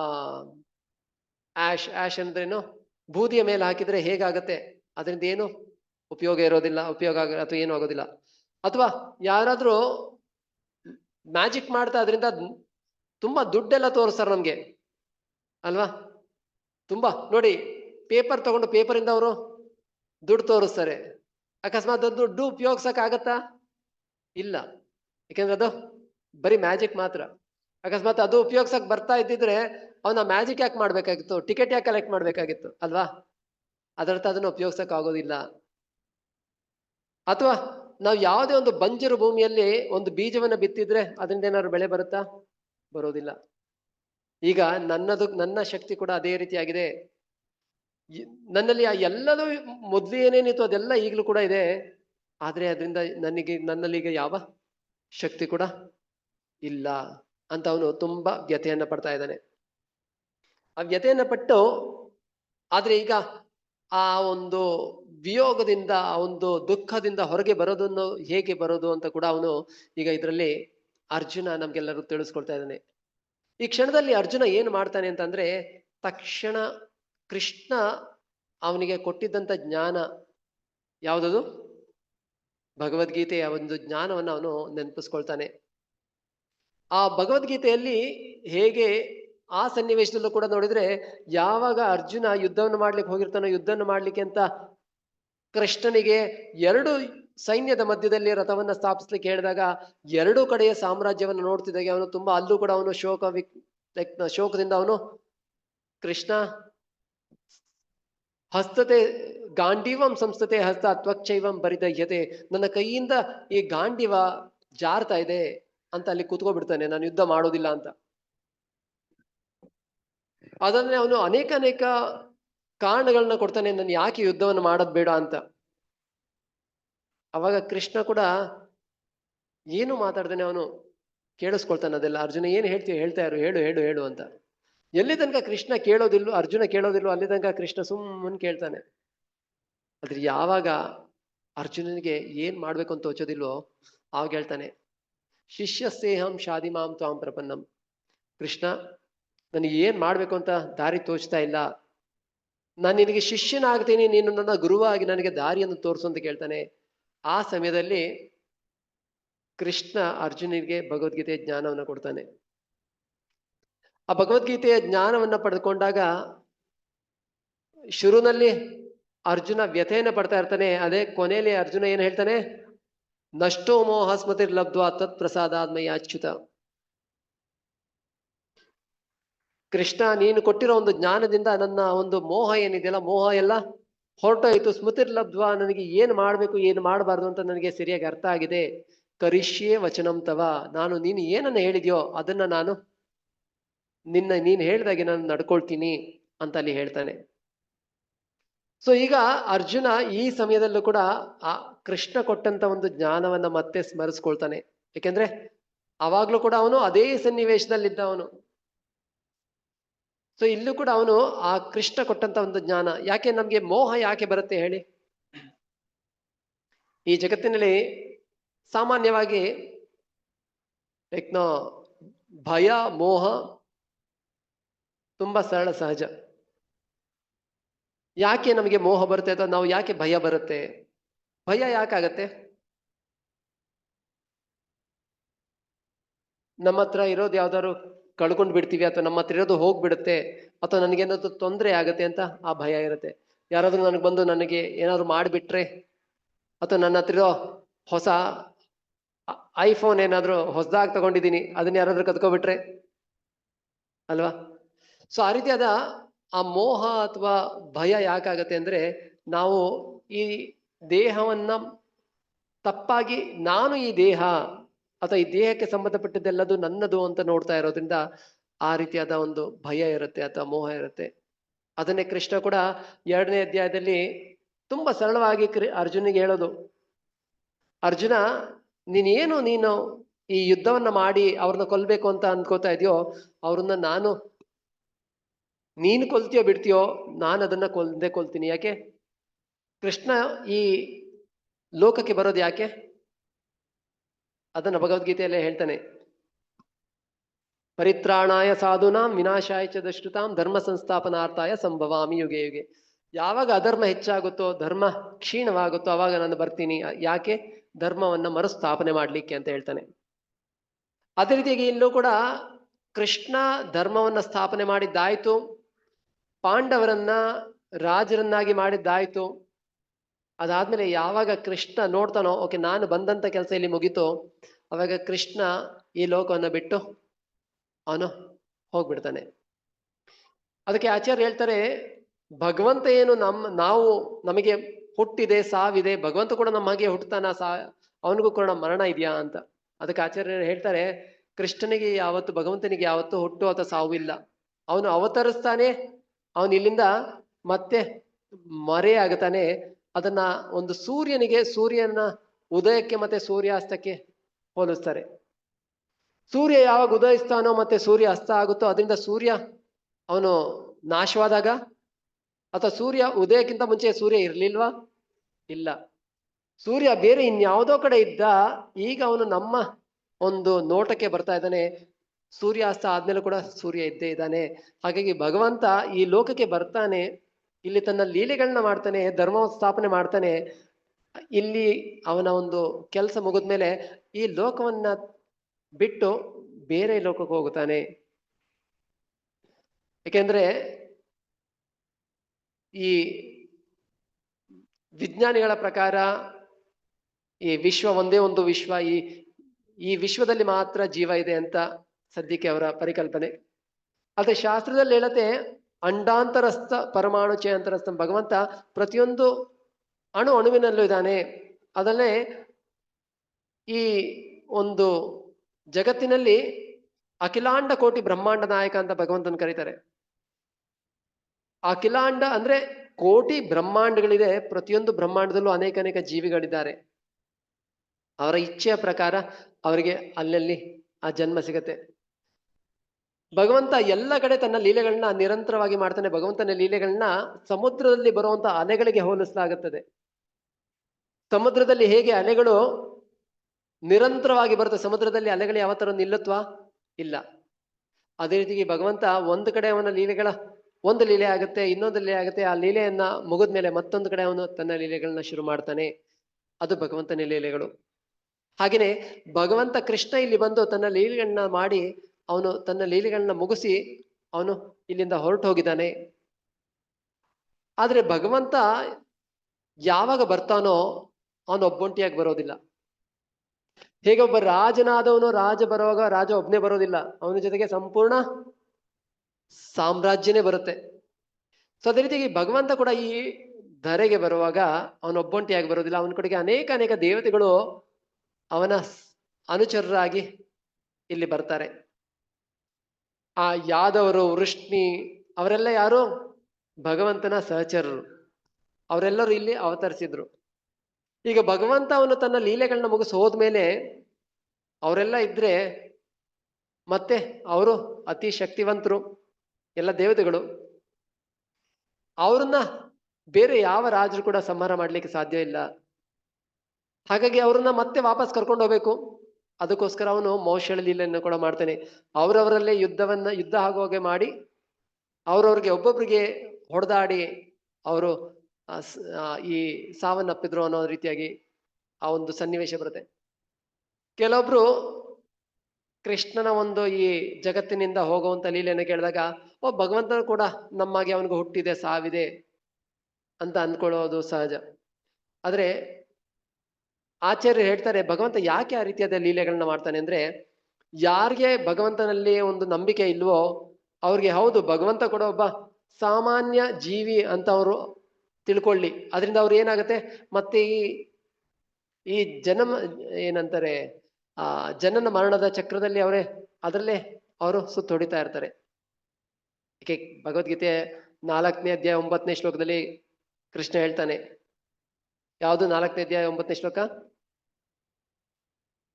ಯಾವುದರಿಂದ ನಾವು ಮತ್ತೆ ಈ ಲೋಕಕ್ಕೆ ಬರೋದಿಲ್ಲ ಅಂತ ಕೃಷ್ಣ ಹೇಳ್ತಾನೆ ಅದರಲ್ಲಿ. ಜನ್ಮ ಕರ್ಮ ಚ ಮೇ ದಿವ್ಯಂ ಏವಂ ಯೋ ವೇತ್ತಿ ತತ್ವತಃ ತ್ಯಕ್ವಾ ದೇಹಂ ಪುನರ್ಜನ್ಮ ನೈತಿ ಮಾಮೇತಿ ಸೋರ್ಜುನ. ನನ್ನ ಜನ್ಮ ಮತ್ತೆ ಕರ್ಮಗಳು ಈ ಸಾಮಾನ್ಯ ಜಗತ್ತಿನ ಎಲ್ಲರ ರೀತಿಯಲ್ಲ. ಯಾವಾಗ ಅದನ್ನ ಸರಿಯಾಗಿ ಅರ್ಥ ಮಾಡ್ಕೊಳ್ತೇವಾಗ ಏನಾಗುತ್ತೆ? ತತ್ವತಃ ಅದನ್ನ ಅರ್ಥ ಮಾಡ್ಕೊಳ್ಳೋದ್ರಿಂದ ತ್ಯಕ್ವಾ ದೇಹಂ ಪುನರ್ಜನ್ಮ ನ ಲಭ್ಯತೆ. ತ್ಯಕ್ವಾ ದೇಹಂ ಪುನರ್ಜನ್ಮ ನೈತಿ ಮಾಮೇತಿ ಸೋರ್ಜುನ. ಅವ್ರಿಗೆ ಮತ್ತೆ ಈ ಮರು ಜನ್ಮ ಲಭ್ಯವಾಗುವುದಿಲ್ಲ ಅಂತ ಕೃಷ್ಣ ಹೇಳ್ತಾನೆ. ಹಾಗಾಗಿ ಭಗವಂತ ಆ ಒಂದು ಲೀಲೆಗಳನ್ನ ಮಾಡ್ತಾನೆ. ಅದರಿಂದ ಯಾವಾಗ ಯಾರು ಭಕ್ತರು ಅದನ್ನ ಸರಿಯಾಗಿ ಅರ್ಥ ಮಾಡ್ಕೊಳ್ತಾರೆ, ಯಾರು ಅಭಕ್ತರು ಇರ್ತಾರೋ ಅವರು ಅದನ್ನ ಸರಿಯಾಗಿ ಅರ್ಥ ಮಾಡ್ಕೊಳ್ಲಿಕ್ಕೆ ಆಗೋದಿಲ್ಲ. ಅದರಿಂದ ಅವ್ರು ಮತ್ತೆ ಈ ಜಗತ್ತಿನಲ್ಲೇ ಸುತ್ತೋಡಿತಾ ಇರ್ತಾರೆ. ಜಯ ಶ್ರೀ ಶ್ರೀ ರಾಧಾ ವಿನೋದ್ ಜಿ ಕಿ, ಶ್ರೀ ಶ್ರೀ ಜಗನ್ನಾಥ್ ಬಲ್ದೇವ್ ಸುಭದ್ರ ಮಹಾರಾಣಿ ಕಿ, ಶ್ರೀ ಶ್ರೀ ನಿತ್ಯಾನಂದ ನಟವರ ಗೌರ್ ಸುಂದರ್ ಕಿ, ಶ್ರೀಲ ಪ್ರಭುಪಾದ್ ಕಿ. ಯಾವಾಗ ಈ ರೀತಿ ಆಯ್ತು ಅವಾಗ ಅರ್ಜುನ ಕೃಷ್ಣನ ಆ ಒಂದು ಕೊಟ್ಟಿರುವಂತ ಒಂದು ಜ್ಞಾನವನ್ನ ಸ್ಮರಿಸ್ಕೊಳ್ತಾನೋ ಅದರಿಂದ ಅವನು ಮತ್ತೆ ಅವನು ಉತ್ಸಾಹಕನಾಗಿ ಅವನು ಆ ಒಂದು ನೋವನ್ನ ಮರಿತಾನೆ. ಅದಕ್ಕೆ 27ನೇ ಶ್ಲೋಕದಲ್ಲಿ ಬರುತ್ತೆ, ದೇಶಕಾಲಾರ್ಥಯುಕ್ತಾನಿ ಹೃತ್ತಾಪೋಪಶಮನಾನಿ ಚ ಹರಂತಿ ಸ್ಮರತಚಿತ್ತಂ ಗೋವಿಂದಾಭಿಹಿತಾನಿ ಮೇ. ಅವನು ಹೇಳ್ತಾನೆ, ಯಾವ ಒಂದು ದೇಶಕಾಲಯುಕ್ತ ಕಾಲ ಅರ್ಥಯುಕ್ತಾನಿ, ಈ ಒಂದು ಕೃಷ್ಣ ಕೊಟ್ಟಿರುವಂತ ಉಪದೇಶ ಏನಿದೆ ಅಲ್ಲ, ಆ ಉಪದೇಶ ಏನು ಅಂತಂದ್ರೆ ಅದು ಎಲ್ಲ ಸಮಯದಲ್ಲೂ ಎಲ್ಲರಿಗೂ ಎಲ್ಲ ಜಾಗದಲ್ಲೂ ಯಾವ ದೇಶದಲ್ಲಾಗ್ಲಿ ಯಾವುದೇ ಸ್ಥಳದಲ್ಲಾಗ್ಲಿ ಅದು ಲಾಗು ಆಗತ್ತೆ. ಹಾಗಾಗಿ ಅದನ್ನ ಕೇಳೋದ್ರಿಂದ ಏನಾಗತ್ತೆ? ಹರಂತಿ ಸ್ಮರತಶ್ಚಿತ್ತಂ ಲೈಕ್ ನೋ ಹೃತ್ತಾಪ ಉಪಶಮನಾನಿಚ. ಹೃದಯದಲ್ಲಿರುವಂತ ಬೆಂಕಿ ಅಥವಾ ಜ್ವಾಲೆ ಅಥವಾ ಏನು ತಾಪತ್ರಯ ಇದೆಲ್ಲ ಅದೆಲ್ಲ ಹೊರಟೋಗುತ್ತೆ ಅಂತ. ನಾವು ಭಗವದ್ಗೀತೆಯನ್ನ ಯಾಕೆ ಓದ್ಬೇಕು, ಅದರಿಂದ ಆಗುವಂತ ಲಾಭ ಏನು ಅಂತ ಇಲ್ಲಿ ಅರ್ಜುನ ನಮ್ಗೆಲ್ಲರಿಗೂ ತಿಳಿಸ್ಕೊಡ್ತಾ ಇದ್ದಾನೆ. ನಮ್ಗೆಲ್ಲರಿಗೂ ಜಗತ್ತಿನಲ್ಲಿ ಈ ತಾಪತ್ರಯಗಳು ತೊಂದರೆಗಳನ್ನ ಕೊಡ್ತಾ ಇರ್ತೀವಿ. ಆಧ್ಯಾತ್ಮಿಕ ಕ್ಲೇಶ, ಆದಿಭೌತಿಕ ಕ್ಲೇಶ, ಆದಿದೈವಿಕ ಕ್ಲೇಶಗಳು. ಆ ತೊಂದರೆಗಳಿಂದ ಹೊರಗೆ ಬರೋದು ಹೇಗೆ ಅಂತ ಇಲ್ಲಿ ಅರ್ಜುನ ಹೇಳ್ತಾ ಇದ್ದಾನೆ. ನಾವ್ ಯಾವಾಗ ಭಗವದ್ಗೀತೆಯನ್ನ ನಾವು ಅರ್ಥ ಮಾಡ್ಕೊಳ್ತೀವೋ, ಅದನ್ನ ಪಠಣ ಮಾಡ್ತೀವೋ, ಅದರಿಂದ ನಾವು ಸರಳವಾಗಿ ತಾಪತ್ರಯಗಳಿಂದ ಹೊರಗೆ ಬರ್ಬೋದು ಅಂತ ಹೇಳ್ತಾನೆ. ಅದನ್ನ ಯಾವಾಗ ಸ್ಮರಿಸ್ಕೊಳ್ತಾನೋ ಅರ್ಜುನ ಕೂಡ ಅವನು ಶಾಂತವಾಗುತ್ತಾನೆ. ಆದ್ರೆ ಇದನ್ನೆಲ್ಲ ಕೇಳ್ತಾ ಕೇಳ್ತಾ ಯುಧಿಷ್ಠಿರ ಮಹಾರಾಜನಲ್ಲಿ ಏನಾಗುತ್ತೆ ಅಂತ ಕೂಡ ಮುಂದೆ ಬರುತ್ತೆ. ಯುಧಿಷ್ಠಿರ ಮಹಾರಾಜ ಏನ್ ಮಾಡ್ತಾನೆ, ಅದನ್ನ ಕೇಳ್ತಿದ್ದಾಗೆ ಯಾವಾಗ ಆ ಕೃಷ್ಣ ನಮ್ಮನ್ನೆಲ್ಲ ಅಗಲಿದಾನೋ ಅಂತ ಅರ್ಥ ಆಗುತ್ತೋ ಅವನು ತಕ್ಷಣ ಅವನು ತನ್ನ ಮನಸ್ಸಿನಲ್ಲಿ ನಿರ್ಧರಿಸ್ತಾನೆ. ಏಕೆಂದ್ರೆ ಲೋಕೋಯಂ ಅಪ್ರಿಯ ದರ್ಶನ, ಕೃಷ್ಣ ಇಲ್ದಾನೆ, ಕೃಷ್ಣ ಹೊರತಾಗಿರುವಾಗ ಈ ಲೋಕ ಕೂಡ ಅಪ್ರಿಯ ದರ್ಶನ. ಈ ಲೋಕದಲ್ಲಿ ಯಾವುದೇ ಒಂದು ರೀತಿಯಾದ ರುಚಿ ಇರೋದಿಲ್ಲ ಭಕ್ತರಿಗೆ.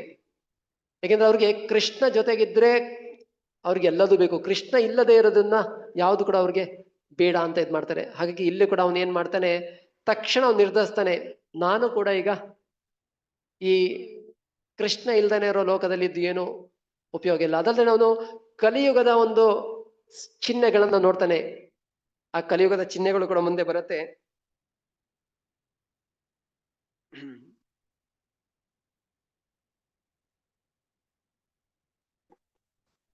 34-35ನೇ ಶ್ಲೋಕದಲ್ಲಿ ಹೇಗೆ ಕಲಿಯ ಒಂದು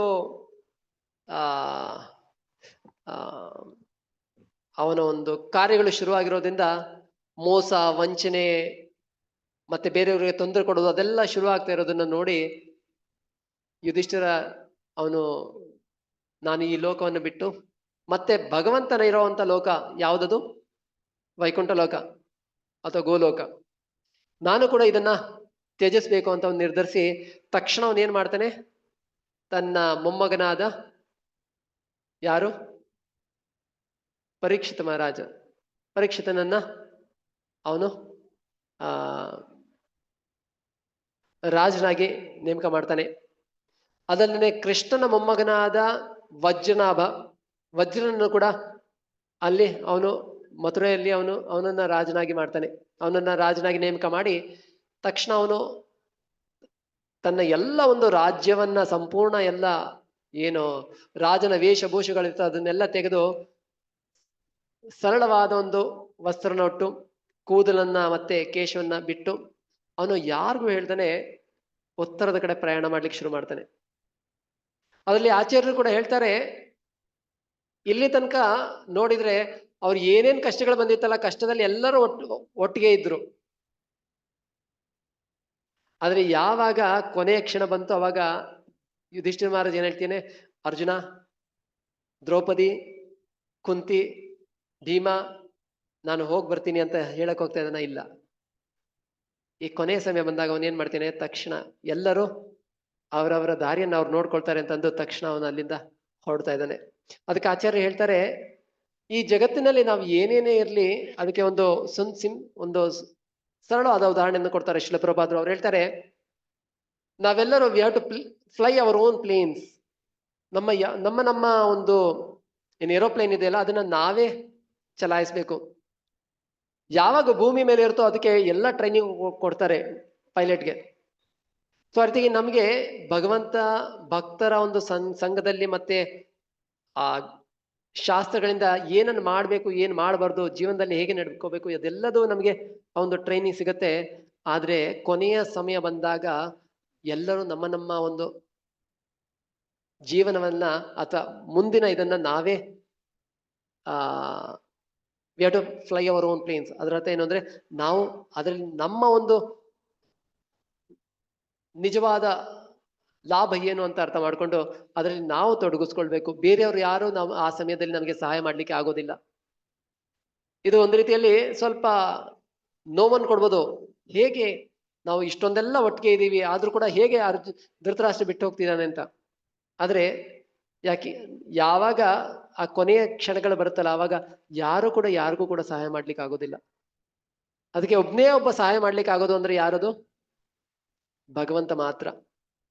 ಅದಕ್ಕೆ ಆಚಾರ್ಯರು ಕೂಡ ಹೇಳ್ತಾರೆ, ಹೇಗೆ ನಮ್ಮ ವರ್ಣಾಶ್ರಮ ದರದಲ್ಲಿ ಬ್ರಹ್ಮಚಾರಿ, ಗೃಹಸ್ಥ, ವಾನಪ್ರಸ್ಥ ಮತ್ತೆ ಸನ್ಯಾಸ ಆಶ್ರಮಗಳಿದೆ. ಪ್ರತಿಯೊಂದು ಆಶ್ರಮ ಕೂಡ ಮುಂದಿನ ಆಶ್ರಮಕ್ಕೆ ನಾವು ಪ್ರಿಪೇರ್ ಆಗ್ಲಿಕ್ಕೆ ಅಂತ ಇರೋದು. ಬ್ರಹ್ಮಚರ್ಯದಲ್ಲಿ ಒಂದು ಸ್ಟೂಡೆಂಟ್ ಲೈಫ್ ಇದ್ದಾಗೆ ಅವನು ಕಲಿಬೇಕು, ಅದರಲ್ಲಿ ಏನ್ ಮಾಡ್ಬೇಕು, ಏನ್ ಮಾಡಬಾರ್ದು, ಯಾವ್ದು ಸರಿ ಯಾವ್ದು ತಪ್ಪು ಅದೆಲ್ಲ ಕಲಿಯೋದು. ಗೃಹಸ್ಥಾಶ್ರಮ ಎಷ್ಟು ಅವನು ಗಳಿಸ್ಬೇಕು. ಏನನ್ನ ಗಳಿಸ್ಬೇಕು? ಹಣ ಸಂಪತ್ತು ಗಳಿಸ್ಬೇಕು. ಆದ್ರೆ ಅದ್ರ ಜೊತೆಗೆ ಅವನು ಭಕ್ತಿಯನ್ನ ಗಳಿಸ್ಬೇಕು. ವಾನಪ್ರಸ್ಥ ಡಿಟ್ಯಾಚ್ ಅಂಡ್ ಅಟ್ಯಾಚ್. ವಾನಪ್ರಸ್ಥದಲ್ಲಿ ಅವನು ಅಟ್ಯಾಚ್ಮೆಂಟ್ ಬೆಳೆಸ್ಕೋಬೇಕು ಮತ್ತೆ ಡಿಟ್ಯಾಚ್ಮೆಂಟ್ ಬೆಳೆಸ್ಕೋಬೇಕು. ಯಾವ ಅಟ್ಯಾಚ್ಮೆಂಟು? ಭಗವಂತನ ಭಕ್ತಿಯಲ್ಲಿ ಅಟ್ಯಾಚ್ಮೆಂಟ್ ಅನ್ನ ಬೆಳೆಸ್ಕೋಬೇಕು. ಮತ್ತೆ ಈ ಜಗತ್ತಿನ ವಸ್ತುಗಳಿಂದ ಅವನು ಡಿಟ್ಯಾಚ್ ಅಥವಾ ಏನಂತಾರೆ ವೈರಾಗ್ಯವನ್ನ ಅವನು ಬೆಳೆಸ್ಕೋಬೇಕು. ಕೊನೆಯದು ಸನ್ಯಾಸಾಶ್ರಮ, ಅದು ಪ್ರೇ ಅಂಡ್ ಪ್ರಿಪೇರ್. ಸನ್ಯಾಸಾಶ್ರಮ ಅಥವಾ ಕೊನೆಯಲ್ಲಿ ನಾವು ಭಗವಂತನ ಪ್ರಾರ್ಥನೆಯನ್ನ ಮಾಡ್ತಾ ನಾವು ಮುಂದಿನ ಒಂದು ಇದಕ್ಕೆ ಪ್ರಿಪೇರ್ ಆಗಬೇಕು. ಇದು ನಮ್ಮ ಜೀವನದ ಶೈಲಿ ಆಗಿರ್ಬೇಕು ಅಂತ ಆಚಾರ್ಯರು ಹೇಳ್ತಾರೆ. ಅದಕ್ಕೆ ಇಲ್ಲಿ ಪಾಂಡವರಿಂದ ನಾವು ನೋಡಿ ಕಲೀಲಿಕ್ಕೆ ಸಿಗತ್ತೆ. ಕೃಷ್ಣ ಕೂಡ ಭಗವದ್ಗೀತೆಯಲ್ಲಿ ಹೇಳ್ತಾನೆ, ಯದ್ಯದ್ದ ಆಚರತಿ ಶ್ರೇಷ್ಠ ತತ್ತದ್ದೇವೇತರೋ ಜನ ಸಯತ್ ಪ್ರಮಾಣಂ ಕುರಿತೆ ಲೋಕಸ್ತದನ್ನು ವರ್ತದೆ. ಯಾರು ಶ್ರೇಷ್ಠ ವ್ಯಕ್ತಿಗಳು ಏನನ್ನು ಮಾಡ್ತಾರೋ ಸಾಮಾನ್ಯ ವ್ಯಕ್ತಿಗಳು ಕೂಡ ಅದನ್ನೇ ಪಾಲನೆ ಮಾಡ್ತಾರೆ, ಅವರ ಹಿಂದೆ ಹೋಗ್ತಾರೆ ಅಂತ. ಲೀಡರ್ ಏನ್ ಮಾಡ್ತಾರೋ ಅದನ್ನೇ ಸಾಮಾನ್ಯ ಜನಗಳು ಕೂಡ ಪಾಲನೆ ಮಾಡ್ತಾರೆ ಅಂತ. ಅದಕ್ಕೆ ಇಲ್ಲಿ ಯುಧಿಷ್ಠಿರ ಮಹಾರಾಜ ಎಲ್ಲರಿಗೂ ಒಂದು ಏನಂತಾರೆ ಆಸ್ ಎ ರೋಲ್ ಮಾಡೆಲ್ ತೋರಿಸ್ಕೊಡ್ತಾ ಇದ್ರೆ, ಹೇಗೆ ನನ್ನ ಎಲ್ಲ ಕರ್ತವ್ಯಗಳು ಆಯ್ತು, ಈಗ ನಾನು ಸಂಪೂರ್ಣವಾಗಿ ಭಗವಂತನನ್ನ ಧ್ಯಾನ ಮಾಡ್ತಾ ಭಗವಂತನ ಧಾಮದ ಕಡೆಗೆ ನಾನು ಹೋಗ್ತೀನಿ ಅಂತ ಅವನು ಹೊರಡ್ತಾನೆ. ಅದನ್ನು ನೋಡಿ ಬೇರೆ ಎಲ್ಲ ಪಾಂಡವರು ಕೂಡ ಒಬ್ಬೊಬ್ಬರಾಗಿ ಅವರು ಕೂಡ ಅವನ ಹಿಂದೆ ಹೋಗ್ತಾರೆ. ಹಿಂದೆ ಹೋಗಿ ಮುಂದೆ ಬರುತ್ತೆ. ಮಹಾಭಾರತದಲ್ಲೂ ಕೂಡ ಹೇಗೆ ಅವರು ಮತ್ತೆ ಇದೇ ದೇಹದಲ್ಲಿ ಭಗವಂತನ ಧಾಮಕ್ಕೆ ಹೋಗ್ತಾರೆ. ಕೆಲವೊಂದ್ಸಲ ಅದನ್ನ ಕೇಳ್ಬೋದು, ಅದಾಗ್ಲಿಕ್ಕೆ ಸಾಧ್ಯನಾ, ಈ ದೇಹದಲ್ಲಿ ಹೋಗ್ಲಿಕ್ಕೆ ಆಗತ್ತಾ ಅಂತ. ಆದ್ರೆ ಅದು ಭಗವಂತನ ಒಂದು ಕೃಪೆಯಿಂದ ಹೋಗ್ಲಿಕ್ಕೆ ಸಾಧ್ಯ ಇದೆ. ಅದಕ್ಕೆ ಸನಾತನ ಗೋಸ್ವಾಮಿ ಅವರು ಹೇಳ್ತಾರೆ, ಆ ಕಬ್ಬಿಣವನ್ನ ಒಂದು ಆಲ್ಕೆಮಿ ಪ್ರಾಸೆಸ್ ಅಂತಿದೆ, ಅದರಿಂದ ಆ ಪ್ರಾಸೆಸ್ ಇಂದ ಆ ಕಬ್ಬಣ ಚಿನ್ನವಾಗತ್ತೆ. ಅದೇ ಮೆಟಲ್ ಅದೇನೆ, ಆದ್ರೆ ಕಬ್ಬಣ ಚಿನ್ನವಾಗತ್ತೆ. ಅದೇ ರೀತಿಯಾಗಿ ಯಾವಾಗ ನಾವು ಭಗವಂತನ ಭಕ್ತಿಯಲ್ಲಿ ತೊಡಗಿಸ್ಕೊಳ್ತೀವೋ ಈ ದೇಹ, ಭೌತಿಕ ದೇಹ ಕೂಡ ಆಧ್ಯಾತ್ಮಿಕವಾಗ್ಲಿಕ್ಕೆ ಸಾಧ್ಯ ಇದೆ. ಈ ಜಗತ್ತಿನಲ್ಲಿ ಇರುವಾಗ್ಲೂ ಕೂಡ ಈ ದೇಹ ಆಧ್ಯಾತ್ಮಿಕವಾಗ್ಬೋದು. ಅದಕ್ಕೆ ಶುದ್ಧ ಭಕ್ತರ ದೇಹ ಅದು ಪರಿಪೂರ್ಣ ಶುದ್ಧವಾದದ್ದು. ಅದಕ್ಕೆ ಅವ್ರನ್ನ ಚಿತೆಯಲ್ಲಿ ದಹನ ಮಾಡೋದಿಲ್ಲ. ಅದಕ್ಕೆ ಅವ್ರಿಗೆ ಏನ್ ಮಾಡ್ತಾರೆ, ಅವ್ರಿಗೆ ಏನ್ ಹೇಳ್ತಾರೆ, ಅದಕ್ಕೆ ಸಮಾಧಿ ಮಾಡ್ತಾರೆ. ಸೊ ಹಾಗಾಗಿ ಇಲ್ಲೂ ಕೂಡ ನಮಗೆ ನಮ್ಮ ಜೀವನದಲ್ಲಿ ನಾವು ಭಕ್ತಿಯನ್ನು ಮಾಡ್ತಾ ಇರ್ತೀವಿ, ಮಾಡ್ತಾ ಮಾಡ್ತಾ ಹೇಗೆ ನಾವು ಅದರಲ್ಲಿ ಇನ್ನೂ ತೀವ್ರತೆಯನ್ನ ನಾವು ತೀವ್ರತೆಯಿಂದ ಭಕ್ತಿಯನ್ನು ಮಾಡಬೇಕು, ಹೇಗೆ ಜೀವನದಲ್ಲಿ ಮುಖ್ಯವಾದದ್ದು ಭಗವಂತನ ಭಕ್ತಿ. ಆ ಭಗವಂತನ ಭಕ್ತಿ, ಭಗವಂತ ಇದ್ರೆ ಎಲ್ಲದೂ ಇದ್ದ ಹಾಗೆ, ಭಗವಂತ ಇಲ್ದನೆ ಇದ್ರೆ ಅದರಲ್ಲಿ ಯಾವ ರುಚಿ ಕೂಡ ಇರೋದಿಲ್ಲ ಅಂತ ಇಲ್ಲಿ ನಮಗೆ ತೋರಿಸ್ಕೊಡ್ತಾರೆ. ಅದನ್ನೇ ಮುಂದಿನ ಅಧ್ಯಾಯದಲ್ಲಿ ಹೇಗೆ ಆ ಪರೀಕ್ಷಿತ್ ಮಹಾರಾಜ ರಾಜನಾಗಿ ಅವನ ಒಂದು ಗುಣಗಳು ಏನು, ಅವನ ಒಂದು ಹೆಸರು ಕೂಡ ವಿಷ್ಣುರಾಟ. ಯಾಕೆ ಅವನು ಭಗವಂತನನ್ನ ತನ್ನ ಗರ್ಭದಲ್ಲಿ, ಅವನ ಪರೀಕ್ಷಿತ್ ಅಂತ ಹೆಸರು ಯಾಕೆ ಬಂತು, ಅವನು ಎಲ್ಲರನ್ನೂ ಪರೀಕ್ಷೆ ಮಾಡಿ ನೋಡ್ತಾ ಇದ್ದ. ಇದೇ ವ್ಯಕ್ತಿ ನಾನು ಗರ್ಭದಲ್ಲಿ, ತಾಯಿಯ ಗರ್ಭದಲ್ಲಿ ಇವನನ್ನೇ ನೋಡಿದ ಅಂತ ಎಲ್ಲರನ್ನೂ ಪರೀಕ್ಷಿಸ್ತಾ ಇದ್ದ. ಅವನು ತಾಯಿಯ ಗರ್ಭದಲ್ಲೇ ಅವನು ಯಾರನ್ನು ನೋಡಿರ್ತಾನೆ, ಭಗವಂತನನ್ನು ನೋಡಿರ್ತಾನೆ, ಗದಾಭೃತ. ಸೊ ಹಾಗಾಗಿ ಅವನು ಪರೀಕ್ಷಿತ, ಅವನ ಗುಣಗಳೇನು, ಅವನು ಹೇಗೆ ಕಲಿಯನ್ನ ಅವನು ನಾಶ ಮಾಡ್ತಾನೆ ಅಥವಾ ಅವನನ್ನ ಹೇಗೆ ಸೋಲಿಸ್ತಾನೆ ಅನ್ನೋದು ಮುಂದಿನ ಅಧ್ಯಾಯದಲ್ಲಿ ಬರುತ್ತೆ. ಅದನ್ನ ಮುಂದಿನ ವಾರ ಚರ್ಚೆ ಮಾಡೋಣ. ಈ ಅಧ್ಯಾಯದಲ್ಲಿ ನಾವು ನೋಡಿದ್ವಿ ಹೇಗೆ ಅರ್ಜುನ ಅತಿ ದುಃಖಿತನಾಗಿದ್ದ ಕೃಷ್ಣನ ವಿಯೋಗದಿಂದ. ಆದ್ರೆ ಕೃಷ್ಣ ಕೊಟ್ಟಿದ್ದಂತ ಒಂದು ಸಂದೇಶವನ್ನ ಜ್ಞಾಪಿಸ್ಕೊಂಡು ಸ್ಮರಿಸ್ಕೊಳ್ತಾ ಅವನು ಉತ್ಸಾಹನಾಗ್ತಾನೆ, ಆ ದುಃಖವನ್ನ ಮರಿತಾನೆ. ಅದಲ್ದನೆ ಯಾವಾಗ ಆ ವಿಷಯ ತಿಳಿಯುತ್ತೋ ಯುಧಿಷ್ಠಿರ ಮಹಾರಾಜ ತನ್ನ ಮುಂದಿನ ಏನಂತಾರೆ ಜರ್ನಿ, ಅದಕ್ಕೆ ಸಿದ್ಧತೆಯನ್ನ ಮಾಡಿಕೊಂಡು ಪರೀಕ್ಷಿತನನ್ನ ರಾಜನಾಗಿ ಮಾಡಿ ಅವನು ಭಗವಂತನ ಧಾಮದ ಕಡೆಗೆ ಹೋಗ್ತಾನೆ. ಅದಕ್ಕೆ ದಾಸರು ಹೇಳ್ತಾರಲ್ಲ, ಅಲ್ಲಿದೆ ನಮ್ಮ ಮನೆ, ಇಲ್ಲಿರೋದು ಸುಮ್ಮನೆ. ಈ ಜೀವನದಲ್ಲಿ ನಾವು ಮುಖ್ಯವಾಗಿ 11ನೇ ಸ್ಕಂದದಲ್ಲಿ ಹೇಳುತ್ತೆ, ನೃದೇಹಂ ಆದ್ಯಂ ಸುಲಭಂ ಸುದುರ್ಲಭಂ ಪ್ಲವಂ ವಿಕಲ್ಪಂ ಗುರುಕರ್ಣಧಾರಂ. ಈ ಜಗತ್ತಿನಲ್ಲಿ ಈ ಮಾನವ ದೇಹ ಸಿಗೋದು ತುಂಬಾ ದುರ್ಲಭ. ಅದು ಎಷ್ಟು ದುರ್ಲಭ ಅಂತ ಹೇಳುತ್ತೆ ಅಂದ್ರೆ, ಒಂದು ಸಮುದ್ರದಲ್ಲಿ ಒಂದು ದಿಮ್ಮಿ ಇದೆ, ಮರದ ದಿಮ್ಮಿ. ನೀರಿನಲ್ಲಿ ಮರದ ದಿಮ್ಮಿ ಹಾಕಿದ್ರೆ ಹೇಗೆ ತೇಲುತ್ತೆ, ಅಡ್ಡಡ್ಡ ತೇಲುತ್ತೆ. ಯಾವ ತರ ಉದ್ದವಾಗಿ ಉದ್ದವಾಗಿ ನಿಲ್ಲಲ್ಲ. ಆದ್ರೆ ಯಾವಾಗ ದಿಮ್ಮಿ ನೇರವಾಗಿ ನಿಂತ್ಕೊಳ್ಳುತ್ತೋ ಆ ದಿಮ್ಮಿಯಲ್ಲಿ ನೇರವಾಗಿ ಒಂದು ರಂಧ್ರ ಇದೆ, ಕೆಳಗಡೆ ಒಂದು ಆಮೆ ಓಡಾಡ್ತಾ ಇದೆ. ಆಮೆ ಉಸಿರಾಡ್ದಾಗ ಅದರಿಂದ ಏನಂದ್ರೆ ಬಬಲ್ಸ್ ಬರ್ತಾ ಇರುತ್ತೆ. ಯಾವಾಗ ಬಬಲ್ ಬಂದು ಆ ಹೋಲಿಂದ ಎಂಟ್ರಾಗಿ ಹೊರಗಡೆ ಬರುತ್ತೋ ಆ ಪ್ರೊಬಬಿಲಿಟಿ ತುಂಬಾನೇ ಕಮ್ಮಿ. ಅಷ್ಟು ವಿರಳ ಮಾನವ ದೇಹ ಸಿಗೋದು ಅಂತ ಹೇಳ್ತಾರೆ. ಜಯ ಶ್ರೀ ಶ್ರೀ ರಾಧಾ ವಿನೋದ್ ಜಿ ಕಿ, ಶ್ರೀ ಶ್ರೀ ಜಗನ್ನಾಥ್ ಬಲದೇವ್ ಸುಭದ್ರ ಮಹಾರಾಣಿ ಕಿ, ಶ್ರೀ ಶ್ರೀ ನಿತ್ಯಾನಂದ ನಟವರ್ ಗೌರ್ ಸುಂದರ್ ಕಿ, ಶ್ರೀಲ ಪ್ರಭುಪಾದ್ ಕಿ. ಸೊ ಹಾಗಾಗಿ ನೃದೇಹ ಮಾಧ್ಯಂ ಸುಲಭಂ ಸುದುರ್ಲಭಂ, ಅದು ತುಂಬಾ ದುರ್ಲಭ. ಆದ್ರೆ ಈ ಮಾನವ ದೇಹದಲ್ಲಿ ನಮಗೆ ಒಂದು ಸ್ಪೆಷಾಲಿಟಿ ಇದೆ. ಅದೇನು ಅಂದ್ರೆ, ಈ ಮಾನವ ದೇಹದಲ್ಲಿ ನಾವು ಎನ್ಕ್ವೈರಿ ಅಥವಾ ನಾವು ಪ್ರಶ್ನೆಗಳನ್ನ ಕೇಳ್ಬೋದು. ಯಾಕೆ ನನಗೆ ತೊಂದರೆಗಳು ಬರ್ತಾ ಇದೆ, ನನಗೆ ತೊಂದರೆಗಳು ಬೇಡ ಆದ್ರೂ ಕೂಡ ಯಾಕೆ ಬರ್ತಾ ಇದೆ, ಅಥವಾ ಆ ತೊಂದರೆಗಳಿಂದ ನಿವಾರಣೆಗೆ ಏನು ಮಾಡಬೇಕು ಅನ್ನೋದನ್ನ ನಾವು ತಿಳ್ಕೊಳ್ಳಿಕ್ಕೆ ಒಂದು ಸಾಧ್ಯತೆ ಇದೆ. ಬೇರೆ ಯಾವ ಒಂದು ದೇಹದಲ್ಲೂ ಅದು ಸಾಧ್ಯತೆ ಇಲ್ಲ, ಬೇರೆ ಯಾವ ಯೋನಿಯಲ್ಲೂ ಕೂಡ ಸಾಧ್ಯತೆ ಇಲ್ಲ.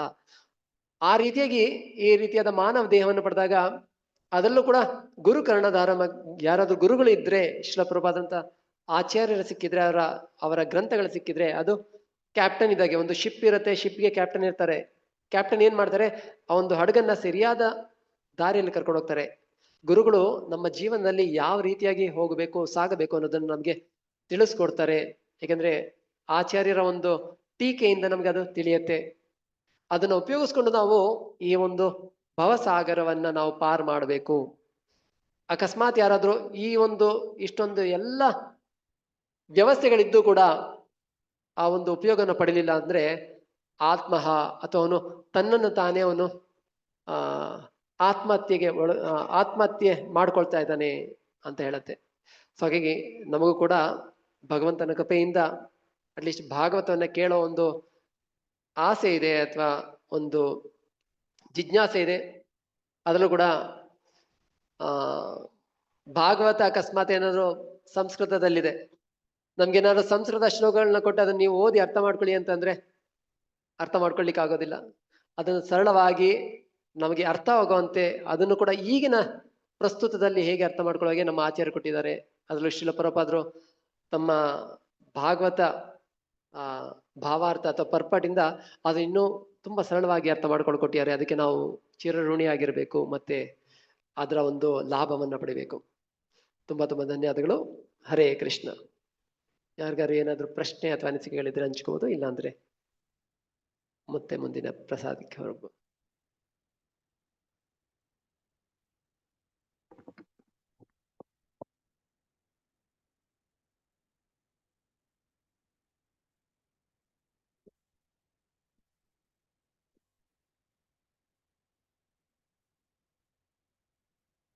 ಹರೇ ಕೃಷ್ಣ.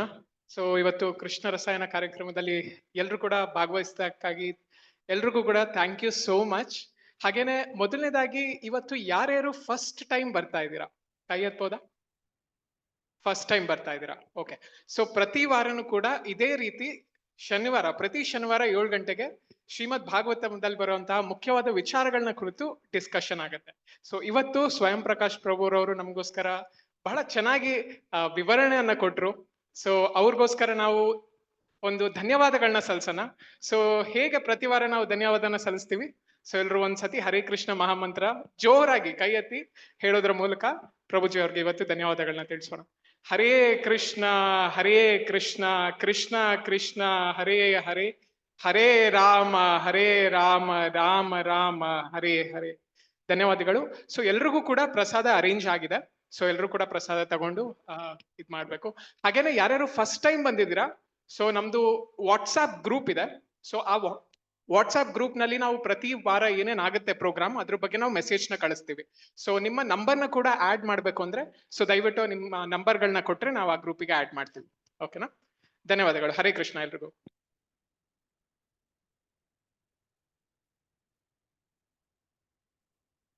ಹರೇ ಕೃಷ್ಣ. ಎಲ್ಲರೂ ಪ್ರಸಾದಕ್ಕೆ ಹೋಗೋಕ್ಕಿಂತ ಮುಂಚೆ ಪ್ರಸಾದದ ಪ್ರೇಯರ್ಸ್ ಅಥವಾ ಪ್ರಾರ್ಥನೆಯಲ್ಲಿ ಹೇಳ್ಬಿಟ್ಟು ಹೋಗ್ಬೇಡ. ಎಲ್ಲರೂ ನೆನ್ನಿದ್ದು ಹೇಳಿ.